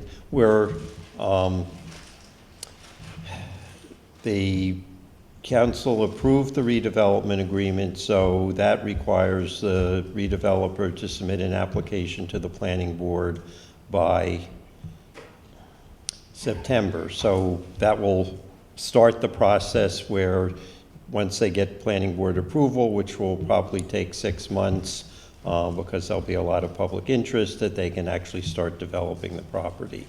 Before that, we obviously have to approve or not approve the financial agreement. The pilot, there are statutory requirements, and I can give you an hour dissertation on issues I have with the pilot statute, which I'll not do. But the basic premise is that there will be a benefit to the township compared to what's there now, that the money coming to the township will be more than what is currently generated by taxes on the property. But without the pilot, the premise is that the property will not be redeveloped, and we are getting not very much money from the property currently. And, and clearly it is a very large, very valuable property strategically located in town, and it is important for the property to be developed in a better fashion than what is currently there. And I think better if you ask questions than my guessing what you want to know. I just want to say something on the public record, that this is something that just needs to be established for the entire community to know and understand, and that is that the entire train station, every inch of that train station, including the platforms that are covered and now glazed over as an atrium, are part of a national, state, and municipal historic designation. There's been some confusion about that, and I want to make sure on public record it is clearly known and understood that the entire train station, not just the section that was occupied by Pineapple Express, but the entire property is part of the designation. Point number one. Question, the pilot. Why do we have to subsidize, presumably, to incentivize a developer to build a property there at the most important intersection and highly trafficked intersection, perhaps in Essex County? Okay, without going into how I will be voting, Yes. but I'm going to do the theory, the rationale is, okay, so the township, in recognition of your point one, in the redevelopment plan required portions of the station to be saved, and I'm not going to discuss that. Wasn't there, didn't do it. That is a cost factor compared for the developer to preserve what he's required to preserve. The township required large areas of open space on the property, which would normally be developed. That is, again, a cost to the developer. The township required that the developer first build a supermarket on the property with a giant parking deck. Parking decks are very expensive to build, and supermarkets are very low income producing compared to other retail. Okay, so to do all of those things, and the developer is required to provide 20% affordable housing and 10% workforce housing. The developer's position is, I cannot economically develop the property with all those requirements without getting a pilot from the township. And here township is the revenues you're going to get through the pilot. The tax on the land remains the same and gets distributed as it currently is distributed to the county, to the Board of Education, to the township, as shown on the pie chart. That doesn't change. Revaluation may change it, but it's whatever the land is assessed at, and the tax on that continues as is. That the pilot payment, the township will be getting far more money, and they have a chart. It's all on our website, what was submitted, the analysis by our experts, and that is a benefit. And if you, I'm speaking at what the developer is saying, if you do not do this, I can't build the project, and it's just going to sit there in its current condition. And I don't think anyone I'm not saying I agree, but I think everyone agrees that the property continuing as is not a desirable result for that key location in town. Clarify something that I'm lost on. I recall going to countless planning board meetings, and that the criteria for a successful supermarket were not met in the plan in terms of the location, the access, the visibility. And I want to know, from that point when things have been tweaked, has that been improved upon? Because the planning board was very clear that the supermarket was not set up to be successful, and it's my understanding, looking at the original contractual language, that there is not a legal obligation for there to be a supermarket. Something could be built there, fail, and it can legally become housing. just like it can with the iris and everything else. Okay. So have those changes been made? Okay. Do you have to go down Lackawanna Plaza to get in? Do you see it from the street? Okay. I'm going to try and do multiple parts. Some of that is a planning board issue when they come with the site plan. The developer has said, and we have asked multiple times, that he has a signed agreement with a supermarket. The redevelopment plan requires the supermarket to be between 30,000 and 50,000 square feet. Developer has said the lease he has does that. The redevelopment plan, as I said, requires that to be built first. And going off track, I don't know why it's not on the other side of Grove Street. Yes. I agree. But so But that's about the supermarket. And what about the language, the difference between the language and legal obligation to things? Because it read to me, I'm just used to divorce papers, I don't know about these, about supermarkets, that there are a lot of I'm going to be outs. getting divorce papers if I don't leave here soon. Okay. But go on, what was your question? Okay, no, that, and the other thing that you're mentioning, talking about the pilot and the money that will be created, if this plan is staged and it's not going to start producing income for 3 years and it won't fully be productive for 8 or 9 years, then it looks to me like we're going to get a very small amount of money, and it's going to take 9 years getting the lowest amount of pilot money that they can do, starting out with the 10%. So, but it doesn't look like what's been presented by the developer is really being clear about that. Okay, so one of the things that the agreement with the developer does is to require construction of the phases to occur within certain periods of time. And there are deadlines to do that, which we have the ability to enforce. It is, the downside of the township requiring the supermarket and the parking deck over the supermarket to be built first is, yes, that is not going to generate a lot of money initially. It's going to be the apartments that are generating a substantial portion of the income coming from the project. But there was, I can say it wasn't me, but the decision was the community wanted a supermarket to replace the Pathmark, and we want to be sure that that's built and it doesn't get put aside and never appears because the developer has a negative incentive to build that unless we force them to build it. Well, the problem too with that sequence is that the supermarket success will be largely affected by the density of residential housing on the property.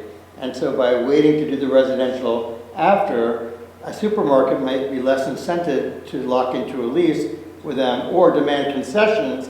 And in getting those concessions, that would even forestall revenue to the town even further.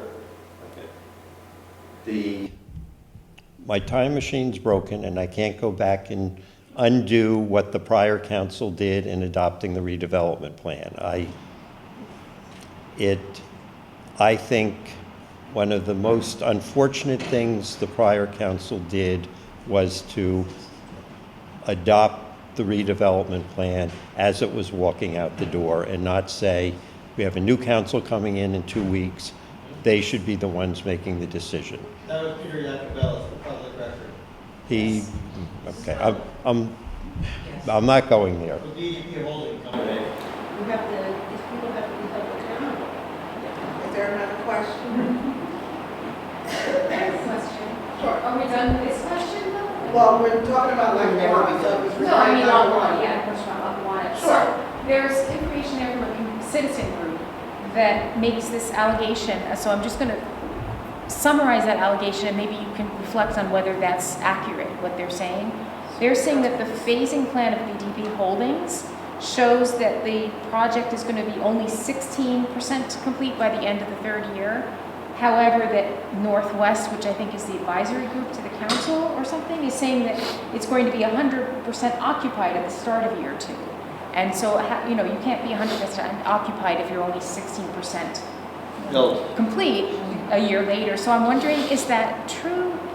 Like, is this Northwest group? It's NW, not Northwest, but okay, I'd have to look in terms of what there is. Some of this is a function of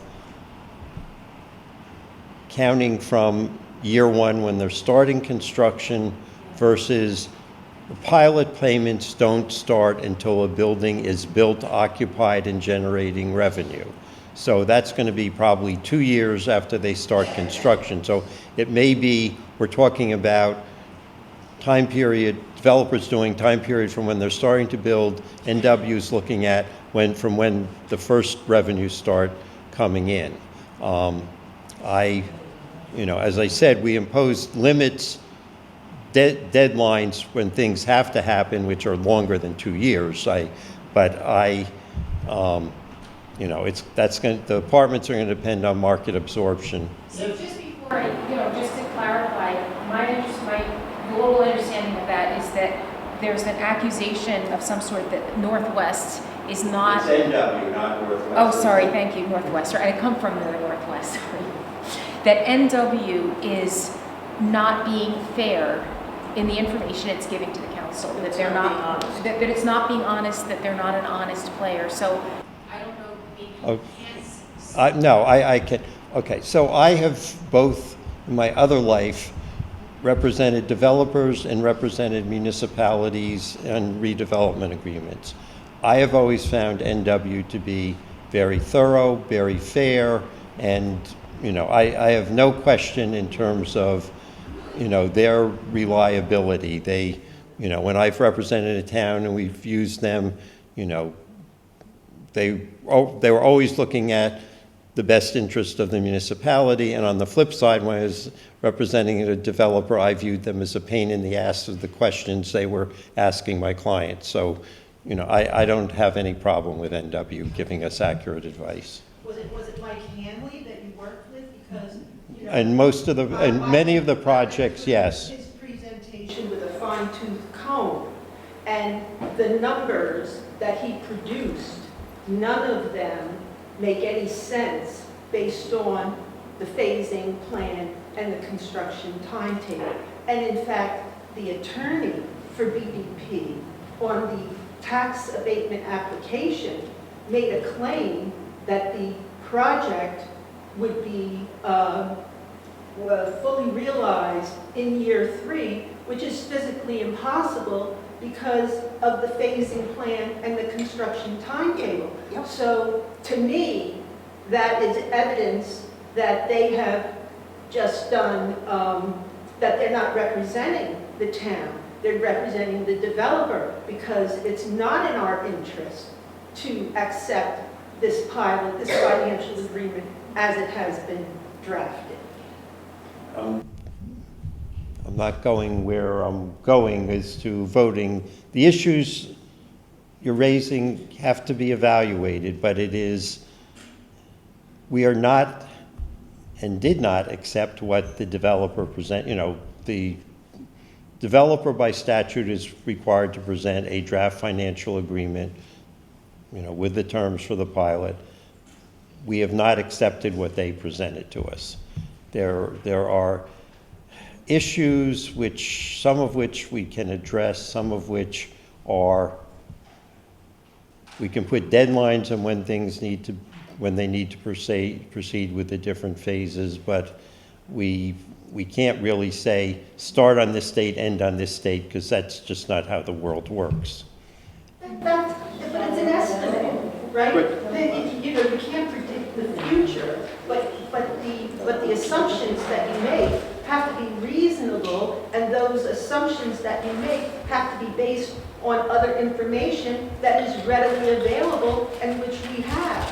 You know, all NW did was just throw numbers in a spreadsheet and increase them 2% on an annual basis, which that doesn't reflect, you know, the reality of what the phasing plan and construction timetable.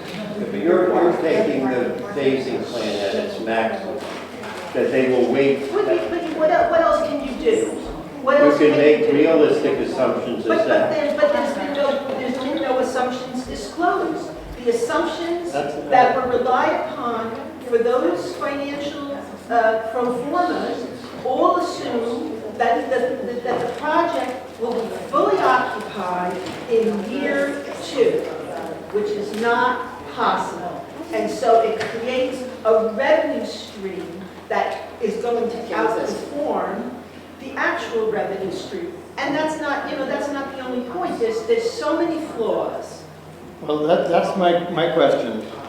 Can members of the community be given access to the financial model where the assumptions are built into the model so that we can run sensitivity analyses to run different scenarios?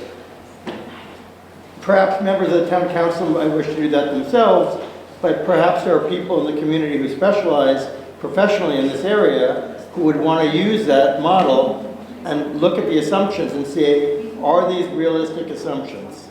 What is the basis for the projections? How are they justified? How are they substantiated? And what happens if this scenario unfolds? And what happens if this scenario unfolds? What will be the shortfall potentially? Well, everything that has been presented to us, both by the applicant and our consultants, is on the website.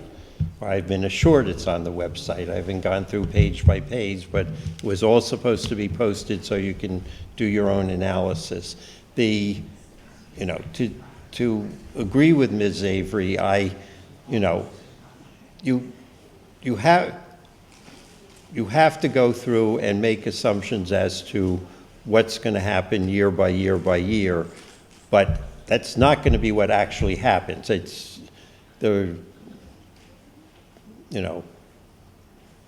presidents can do interesting things that increase the cost of construction, which has happened.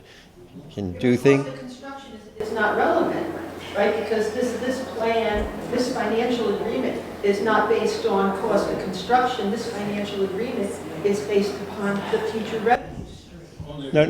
No. The financial agreement, the whole basis for doing the financial agreement is what his costs are and whether he can recoup those costs without a pilot. That's the whole. Step one is, can you build this without a pilot? And he presented his costs of construction. We had an expert look at those and concluded that they were reasonable, but that is a part of it. And in fact, because his estimates were pre-tariffs, we concluded that his cost of construction was actually going to be likely to be higher, though the way tariffs... But then they compared those costs of construction against the projected value. Well, that's completely subjective too. So, if you're going to be able to have an intelligent discussion over whether or not a financial agreement makes sense, you have to start with a better foundation. And we don't have a foundation to build upon because the guy literally just slapped numbers on a page. I mean, he did no work whatsoever.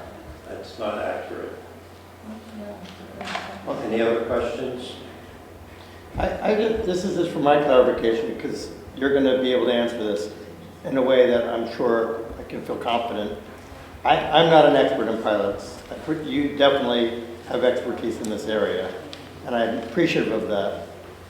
Is the pilot revenue streams that are coming to the town based on revenue only, or are costs associated with the construction and the management and oversight? It's revenue.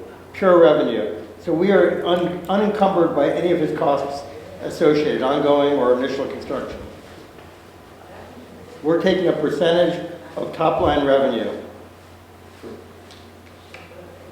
The simple answer is yes.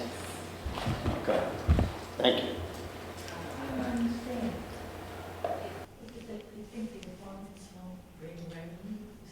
No, he's saying, their costs of managing the property. Their cost of managing comes in, they're limited as to how much profit they can make. And that calculation, their costs come into play. Our is what their revenue they're getting. So if they mismanage the building, if they don't maintain it well, or anything like that, that will not affect the revenue as long as they maintain tenants. Right. I mean, it may affect because the tenants say, you know, I'm not getting what I want, and then they leave and they have to rent it for less, but it's not a direct. What happens if there is vacancy? How is the town covered for vacancy? Okay, the calculations assume a vacancy rate. You know, this year in Montclair, I'm not worried about meaningful vacancies. You know, year 20, you know, you don't know, but there are built in our assumptions as to how much vacancy there'll be. What if it exceeds that assumption? One more question, because it's 9:30 people, and I apologize that we will not get to Jake, but I'm going to call him. Did you respond to her question first? I just cut you off. I'm sorry, Counselor. I think I was done. No, Oh, okay. he answered the question. I just want Jake to come up and introduce himself. What I'm going to do is send out an email, and we're going to do a Zoom with him in the next few weeks for Complete Streets for about the same 7 o'clock, 7:30. We'll find a date, and I'll send out a link. And those that can join us on Fourth Ward when we decide on a date, we'll meet. I apologize that we can't get to him unless you guys want to sit. It's 9:30. I'm happy to. I'm off, so it's up to y'all. If you want to hear from Jake, or we can do a Zoom with more people. How long is your presentation? I can make it 5 minutes, I can make it 25. It's really what folks want. I think 10 would be really good. Can I have to leave because I really will be divorced, but I want to say 2 quick things. One, to reiterate what the manager said, this year you are electing a full board of county commissioners, which for us in Montclair means 4 at large and 1 district person. There will be a primary for the at-large commissioners. There are several people running. Pay attention. These are the people who set the county budget. There'll be forums, go ask them questions. There'll be an actual primary, which has been rare for the commissioners. This is your chance. There will be 3 people in the fall running for Board of Education. The past Board of Education elections have not focused on how the schools are run financially. That's another thing. And after we switched from the appointed board which a Board of School estimate, Board of Education does a preliminary budget, the Board of School estimate under the former form, which was made up of 3 members of the council, 2 members of the Board of Education, has the final say. After 4 years from when we did the switch, we're allowed to switch back if the voters want to do that. Just telling you of ways you should be participating in terms of not the municipal budget. One more question real quick before you go your way, but I appreciate that. Have you ever served any other role in the Township of Montclair prior to being a council member?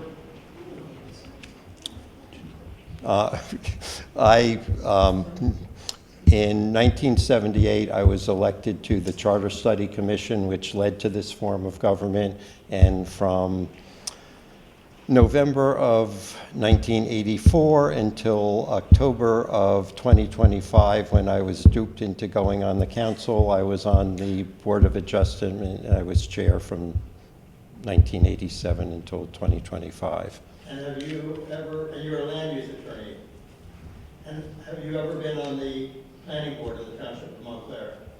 No. Okay. Thank you. Thank you, Mr. Harrison. Did you want to talk on the redevelopment? What? Mission and Elm, real quick. Got 2 minutes on that. There you go.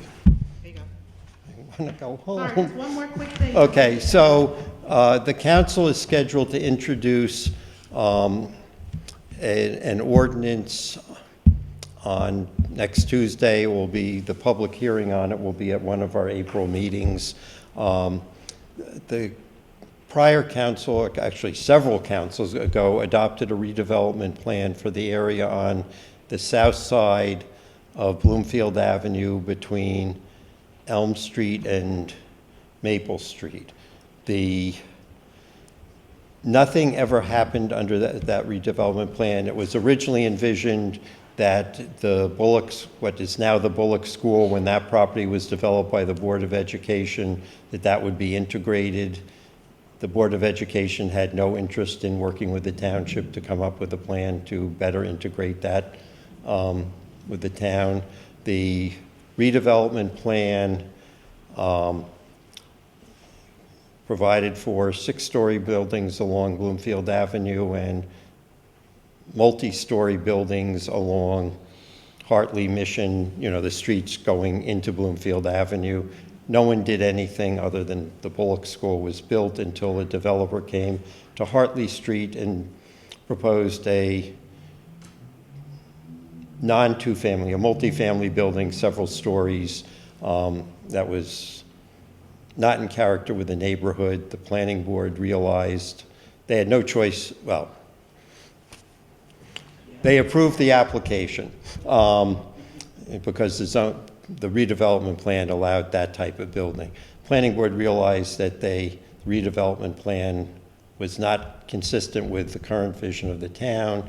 So the ordinance is, one, repealing the redevelopment plan, returning the two-family zoning to the side streets, and limiting the buildings on Bloomfield Avenue to 4 stories.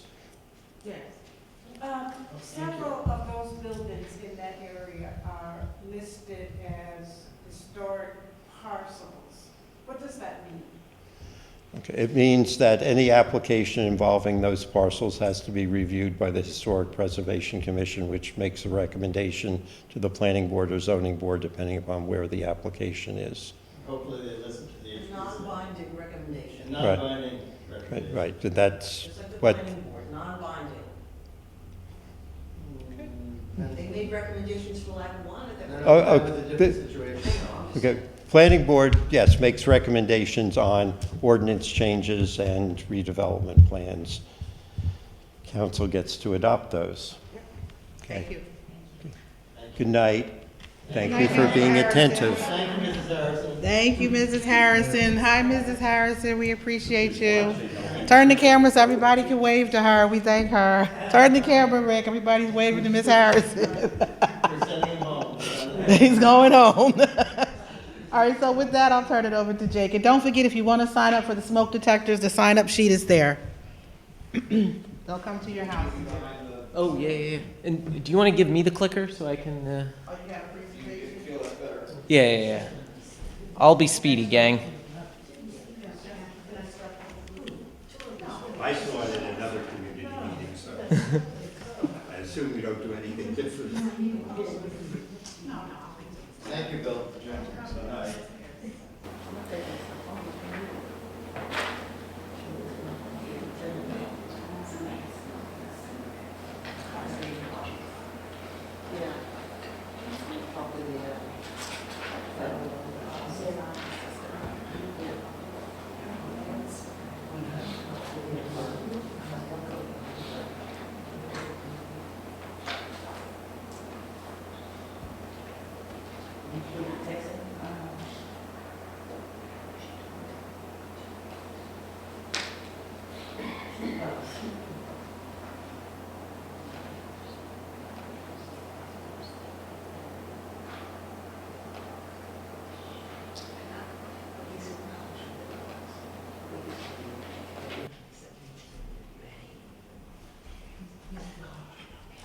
Hi, everyone.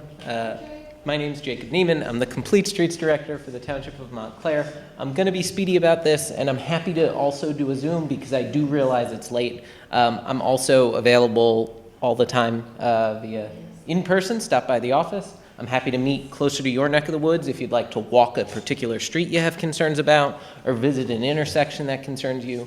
I'm also available via email and phone. So I'm just going to do a very brief overview of Complete Streets and kind of why it's here in Montclair, and then just focus on a few things that are being done. So a complete street is not actually all that novel a concept here in Montclair. Montclair is a very old community. As such, we've had roads and streets since well before we had personal automobiles. And back then, right, and this illustrates kind of all of it, we've got a modern interpretation, an interpretation of the Montclair artist Vincent Tango, courtesy of the Montclair History Center. Thank you for letting me use this print. And from the 1909 Nolan Plan, a master plan put together, never adopted, but put together by a bunch of residents of Montclair.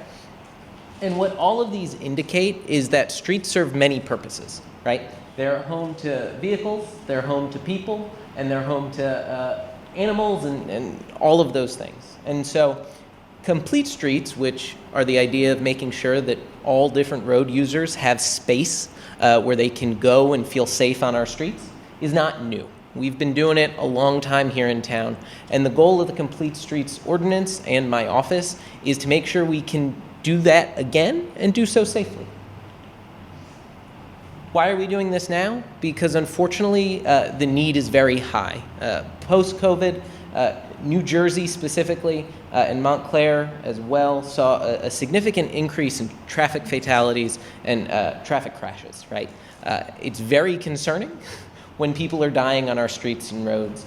Montclair and the mayor and council have really sought to do something about that. My office is a product of that. The history of complete streets in Montclair goes back to 2009, if you want to look at it from a policy perspective. That's when the township was the first in the state of New Jersey to adopt a complete streets ordinance. As people who walk and drive and cycle through our community today, I'm sure you've seen how effective that first ordinance was. Accordingly, after a series of fits and starts in between with various projects and efforts in between, it was decided to renew the township's efforts at making sure our streets are safe for all road users. That includes, that led to the development of the Vision Zero Task Force under the last mayor and council, and the codification of the new Complete and Green Streets Ordinance by the current mayor and council, as well as the transition of the Vision Zero Task Force to the Complete Streets Oversight Board. This next section of the presentation uses some of the slides from the Local Safety Action Plan and the Safe Streets for All grant we received as part of the efforts of Montclair. It just goes into a bit of the background. This is kind of the stuff I'm going to speed through. The idea behind the safe systems approach, which is an American interpretation of the Vision Zero concept, is that through a series of disparate actions, we're able to create an environment that is safer for everyone by mitigating the risk that any given crash, because crashes will happen, will cause harm to any people or individuals, right? So that means not just looking at enforcement and writing tickets. It means not just looking at infrastructure projects and building safer streets. And it means not just driver, pedestrian, cyclist education. It's an all of the above approach that seeks to avoid a circumstance where any one failure of that system leads to the harm of someone else. As part of this Safe Streets for All grant we received, we're using data to build a matrix to prioritize most needed intersections and roadways. We're creating demonstration projects, which are going to be pilots showing what complete streets efforts will look like in our community when we adopt them. And the goal of it all is to reduce the number of eliminate roadway fatalities and reduce the number of serious injuries within Montclair. They gathered a lot of information through a number of different means, including focus groups and surveys. The overall takeaways were that a lot of folks drive around town, a lot of folks walk around town, and some folks bike and take transit around town. The other takeaway is that a lot of folks would like to walk more, they'd like to bike more, and they'd like to not drive more. As you can see here, about 85% of folks would like to walk more, about 65% of folks really wish they could get on their bike more, and about 84% of folks wish they didn't have to drive so much. And about 34% wish transit was a little better. The questions also focused on how safe folks felt. A big part of Complete Streets is making sure folks feel safe getting around town. And that goes for drivers, that goes for pedestrians, cyclists, wheelchair users. really anyone on our roads. The takeaways are that folks don't really feel that safe on a bike. They kind of feel safe walking. They generally feel safe driving, but about 1/5 of folks don't. And they generally feel safe on transit. I think it's important to note that 20% of folks who don't feel safe driving, I think a big part of that also comes from the fact that we don't feel like we're able to move safely for others throughout our community behind our car, right? We're concerned about folks hopping out from behind parked cars, you can't see them, someone crossing an intersection, they're wearing dark clothing, whatever that may be. I think that's a big part of what goes into folks feeling unsafe driving. They don't feel like they can operate a motor vehicle safely, and not having space on our streets for those folks who want to bike or want to walk really makes that a bigger problem. As part of the outreach for the local safety action plan, 2,400 almost different points in town were noted by residents and stakeholders as areas of concern. They talked all about different things from walking issues, cycling issues, driving issues, transit issues, and as we can see here, they're spread throughout the municipality. Unfortunately, there's nowhere in Montclair where folks feel particularly safe on our roads and think we can just kind of move on from that. So that means that my mandate is really township-wide. That doesn't mean there aren't particular areas of focus in each part of town. The needs of each part of town are going to be different, and we're going to make sure to address them. What those pins looked at is like, what were the issues folks were seeing, right? Is it that the drivers were behaving aggressively? Is it that the infrastructure wasn't sufficient? Or is it that there was some sort of issue with maybe the speed limit was too high, too low, or something like that? And so what it shows is that a lot of the issues are around street design, about 50%, meaning the intersection doesn't feel safe to walk through, there's not a good mid-block crossing where you really need to go. But 46% were about road behavior. And so that means folks driving too quickly. That means folks not yielding at stopping at stop signs or waiting for pedestrians at crosswalks. I think it's really important to note, too, that infrastructure and other changes can influence that driver behavior. The way we build an intersection is going to change how folks drive through it. And so while that says it's a road user behavior and traffic issue, that doesn't mean there's not a component of street design and infrastructure that can have an impact on what happens there. Of particular focus in the 4th Ward, I mentioned some demonstration projects earlier as part of the local safety action plan. There's a demonstration project located and planned for right outside of Nishwain School at Nishwain Park at the intersection of Cedar and High Street. What this project's going to be demonstrating is what it would be like to have some curb extensions and a gateway treatment, as well as some markings encouraging folks to slow down outside the school zone. So the demonstration projects are obligated to be temporary, right? We essentially have to use paint that washes away and cones and bollards that can be picked up and moved.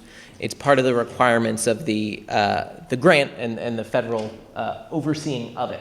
That being said, it can give us a real taste of what a more intense treatment, for example, hardened curb bump outs, permanent bollards, would impact driver behavior. This intersection was chosen because we wanted to choose an unsignalized intersection, one without a traffic light, and it's got a significant traffic generator, including a school and a public park, and it's got a lot of people.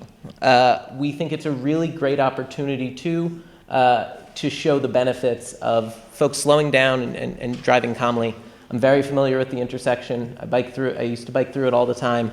And they have a bunch of temporary cones up, for example, to keep folks from parking too close to the curb because it's a known issue. And so a demonstration project like this and possible permanent infrastructure projects to follow it would address that solution that currently they just have to throw cones up for. I have a question. Sure. That demonstration project. Yes. That you say it's temporary. Correct. How much is it going to cost? I don't have the exact figures, but it's not a significant cost. It's funded by the grant, and a lot of the equipment, for example, is donated by the North Jersey Transportation Planning Agency, NJTPA. They're getting the temporary bollards, and we're using them there. There's paint that washes away, but I don't have a specific cost of this specific project. And then this map is showing what has been done as of June 2025 throughout the municipality, specifically with regards to stop signs, some speed limit changes, and the flashing yellow reflecting crosswalk beacons. This is, again, as of June of last year, but it shows that in the last year and a half, 2024 to 25, how much the mayor and council have done to work on street safety and to identify and respond to resident concerns and complaints. None of this is enough, but it's just an example of that. Additionally, there's other ongoing work that's not shown on this map that includes the local safety action plan. Oh, yeah, Councilor. So you and I have had this discussion. Yes. How many of these projects are in the fourth ward? Besides, not the slide you showed before. Sure. On this particular thing that you're saying the mayor and council and not this current council have approved, it's so tiny I can't see it. Sure. So if it's not on here, then maybe you should talk about what's going to be added here for the fourth ward, because this isn't any representation. That's fair. There's some stop signs and there's some flashing beacons. Like I said, there's issues all around town, and there's not enough, right? Like, there's a reason my office exists to do this work. What's going on in the fourth ward is, as a demonstration, we have that demonstration project. There's a streetscape improvement being done to Maple Avenue, and there is the engineering work was just approved for that. There's engineering work that was also approved for work on the municipal section of Orange Road leading to Harrison and Cedar Avenue. And so those are kind of the big projects in the track right now. Additionally, at the Complete Streets Oversight Board, and like personally, I met with the foreman of Public Works down at the South End Triangle, just on the north side of the South End Business District. There's a fence that has repeatedly been hit, and the township has been repairing on the county's behalf. And so we're looking at ways to both protect that fence, but also try to cue folks that an intersection that they're not necessarily expecting is coming up, to make sure it's safer for everyone. It's a really difficult challenge to get drivers who are unfamiliar with any roadway, right, to respond in ways that are predictable and reliable. And so we look for tools that can help with that, whether it be signage or perhaps stuff in the roadway. There's any number of tools in the toolbook, and it's finding the ones that work best. And we do that work in collaboration with the county, who join us at these meetings, the Complete Streets Oversight Board meetings. And yeah, so that touches on the fourth ward project specifically. Yeah.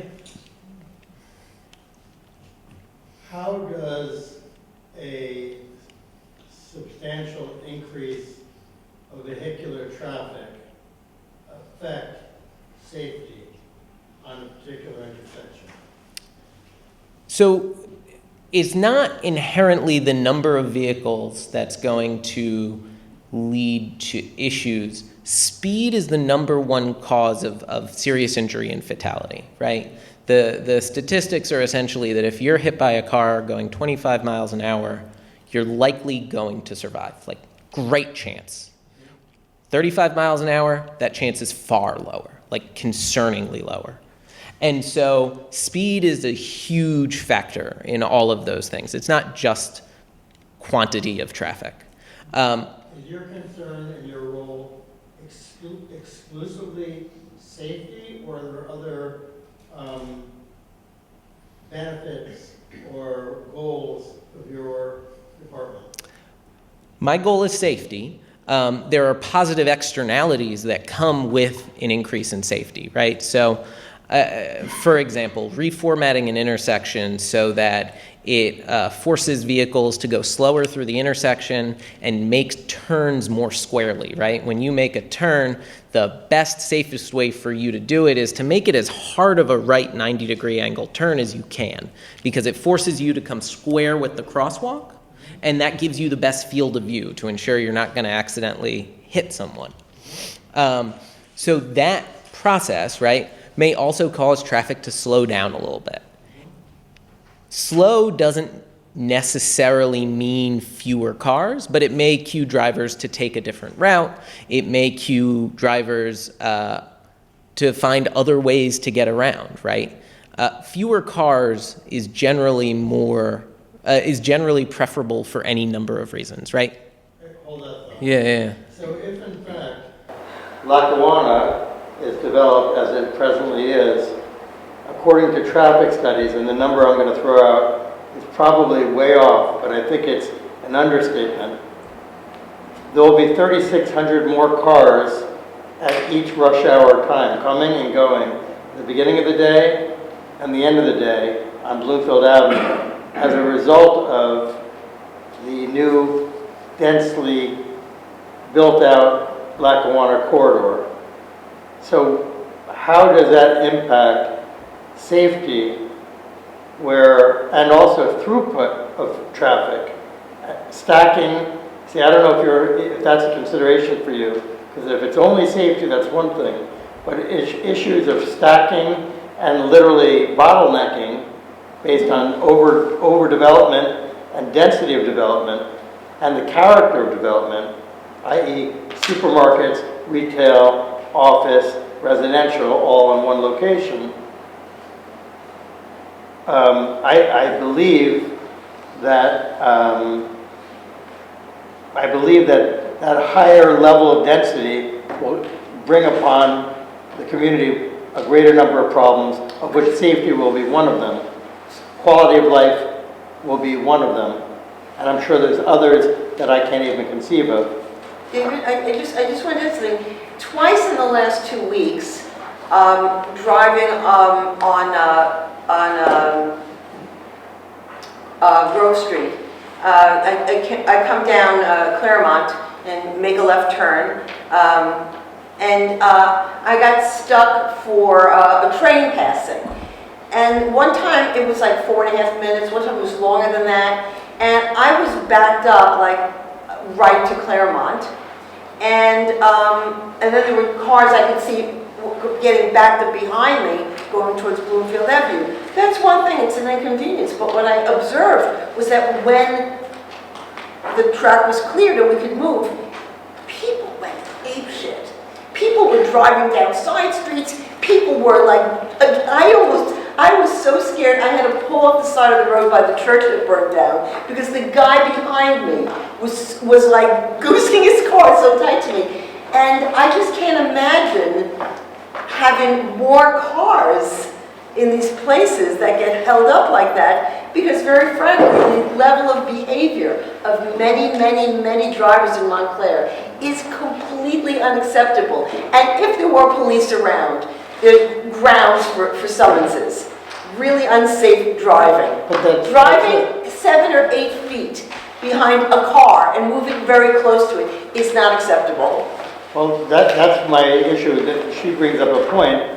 The higher level of density could encourage anxiety and road rage because of people trying to get through Bloomfield Avenue or across Grove Street, and they can't because there's stacking of cars. And that effect of that stacking and density could antagonize and stimulate more irrational driving behavior. So there is a correlation, I believe, between high levels of density and potential injury. So my mandate is to focus on safety, and what I find to be most effective and desirable for any given place to accommodate people is to try to give them opportunities that don't involve getting in their car, right? So it's not an accident that Montclair has 6 train stations, that it's got 5 business districts, and that those train stations are about a half mile apart, and that those business districts are pretty close together, right? Well, now why is that? It's because Montclair developed as a railroad suburb before the invention of the automobile. And so Montclair's infrastructure and transportation grid, right? Its street grid, which is quite dense and pretty square for a suburb, is a remnant of that history, right? When folks first came to Montclair and it first developed, you got around by walking, you got around by horse, or you got around by streetcar. And so giving folks an opportunity to get around by bike, by their own 2 feet, means that we're not putting cars on the road. It means that those drivers aren't getting stuck at train crossings. It means that they're not getting frustrated. And so by making sure our streets accommodate more than just cars, we're able to shift folks' usage of our roads away from undesirable uses like driving a private automobile, which takes up more space than someone walking, is worse for the environment than someone biking, et cetera, et cetera.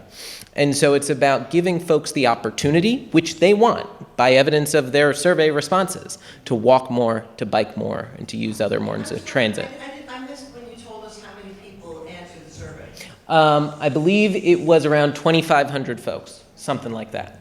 And that made up about a quarter, I think, of all responses in Essex County to this survey. So this was an Essex County survey? Because our local safety action plan is a supplement to the Essex County local safety action plan, and because of the rate of responses they got in Montclair, we were able to not have to pay money for our own survey and instead use the data they had gathered as part of the Essex County local safety action plan.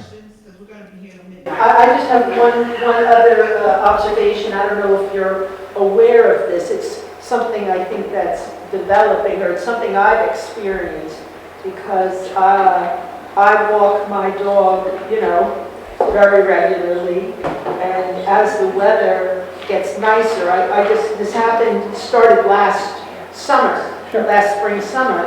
I'll be walking on the sidewalk, and these kids come tearing down the sidewalk on their bike. And, I'm a senior citizen with a reactive dog. Where am I supposed to go? But they literally run me over.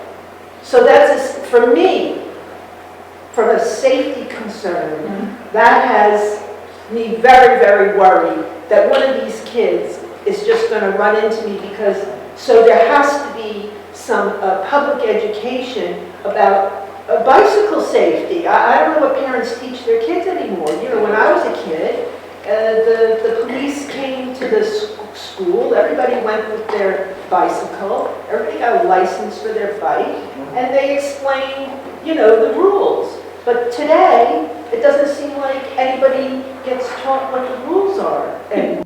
There's certainly a place for enforcement, there's a place for education, there's a place for all of that. I'm really sorry you had that experience. It is very scary. I do want to say, though, that one of the reasons for that is we don't set aside space for bikes, right? There's not space on our roads where someone can ride a bike feeling safe and comfortable. And by making sure our roads accommodate all actual uses of the roads, right? I'm just very curious, so if we have such an abundance of cars on the road, how do you also fit a lane for bikes? So it's about an allocation of road space, and it's about the township making a determination of what it wants to value and prioritize, right? And so the right-of-way is only so wide. The cartway, which is the paved section of the right-of-way, is only so wide. And so ultimately, right, the allocation of road space is a decision of the mayor and council, and they get to decide what they want to use it for. But we may decide that, setting aside some space for a bike lane or expanding out the sidewalk in another circumstance is a better use for that road space than it's currently being used for. Maybe we don't need a 12-foot lane and we can get away with a 10-foot lane that still accommodates the traffic we need while having those additional 4 feet from the lanes, right, to use for any number of other things. I have a suggestion. Sure. So I'm very excited about the Essex Hudson Greenway. And yes, and it's going to start in Montclair. And so I was looking up how do you get on there, right? And so I understand there's one dedicated bike lane in Montclair. And there's It's one some block, idea. it's where I live. Oh, It there doesn't you go go. anywhere. So, Yeah. well, that's the idea. So this is my suggestion. So my understanding is that it might be connected to the Essex Hudson Greenway. So can that be part of? That certainly is part of Complete Streets. So one, there's an additional grant that the township received to extend that bike lane, not by much, but by about 1/4 of a mile. And so that is an ongoing process.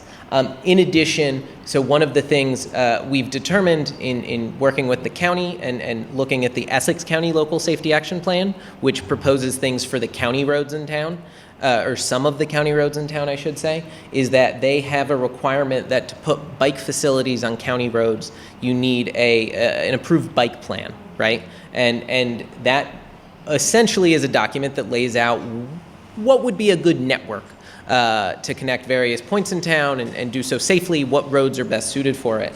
There's a lot of grant opportunities from the state of New Jersey and the North Jersey Transportation Planning Agency that allow them to support us in getting that done for Montclair, and so that's something my office is working on as well. That would be fantastic. Last question. Okay, this is my last question. If we want to improve the quality of life in town, reduce the number of cars on the road, there's been discussion over the years of a trolley service or a van service that would circulate among key nodes around the town. I imagine perhaps 2 circulating at any given time with somewhat of a predictable timing of when they arrive at different locations. Would that be something that you would be pursuing in your office? So that's actually alongside the expansion of NJ Transit service. There's a group of folks looking into a shuttle service and what that would entail, cost, etc. I am working with them on that as I'm working with the NJ Transit folks. And so it is something I'm thinking about and working on. Westport, Connecticut has historically had a program like that. Okay. You might want to look at it as a model. I'll note it down. Thank you. And then just a couple last things. One, email me, streets@montclairnj.gov, and call me. It's 973-509-4933. I think that's it. I'm still new to the job. I can give you that in a bigger font. My office is open doors. I'm happy to meet, discuss, talk at any time. We have a Complete Streets Oversight Board meeting tomorrow. It's at noon in the township's municipal buildings, 2nd floor conference room. It's open to the public. There's also an option to participate virtually. We love folks to come, see the board at work, and share your thoughts and feedback and what your concerns are. Thank you very much for the time. Thank you for staying late. I'm happy to come back anytime. And thank you to the counselor for putting this all together. Thank you, Jay. And if you can send me the link for tomorrow's meeting, I'd like to participate virtually. Thank you all for coming out, and have a good night.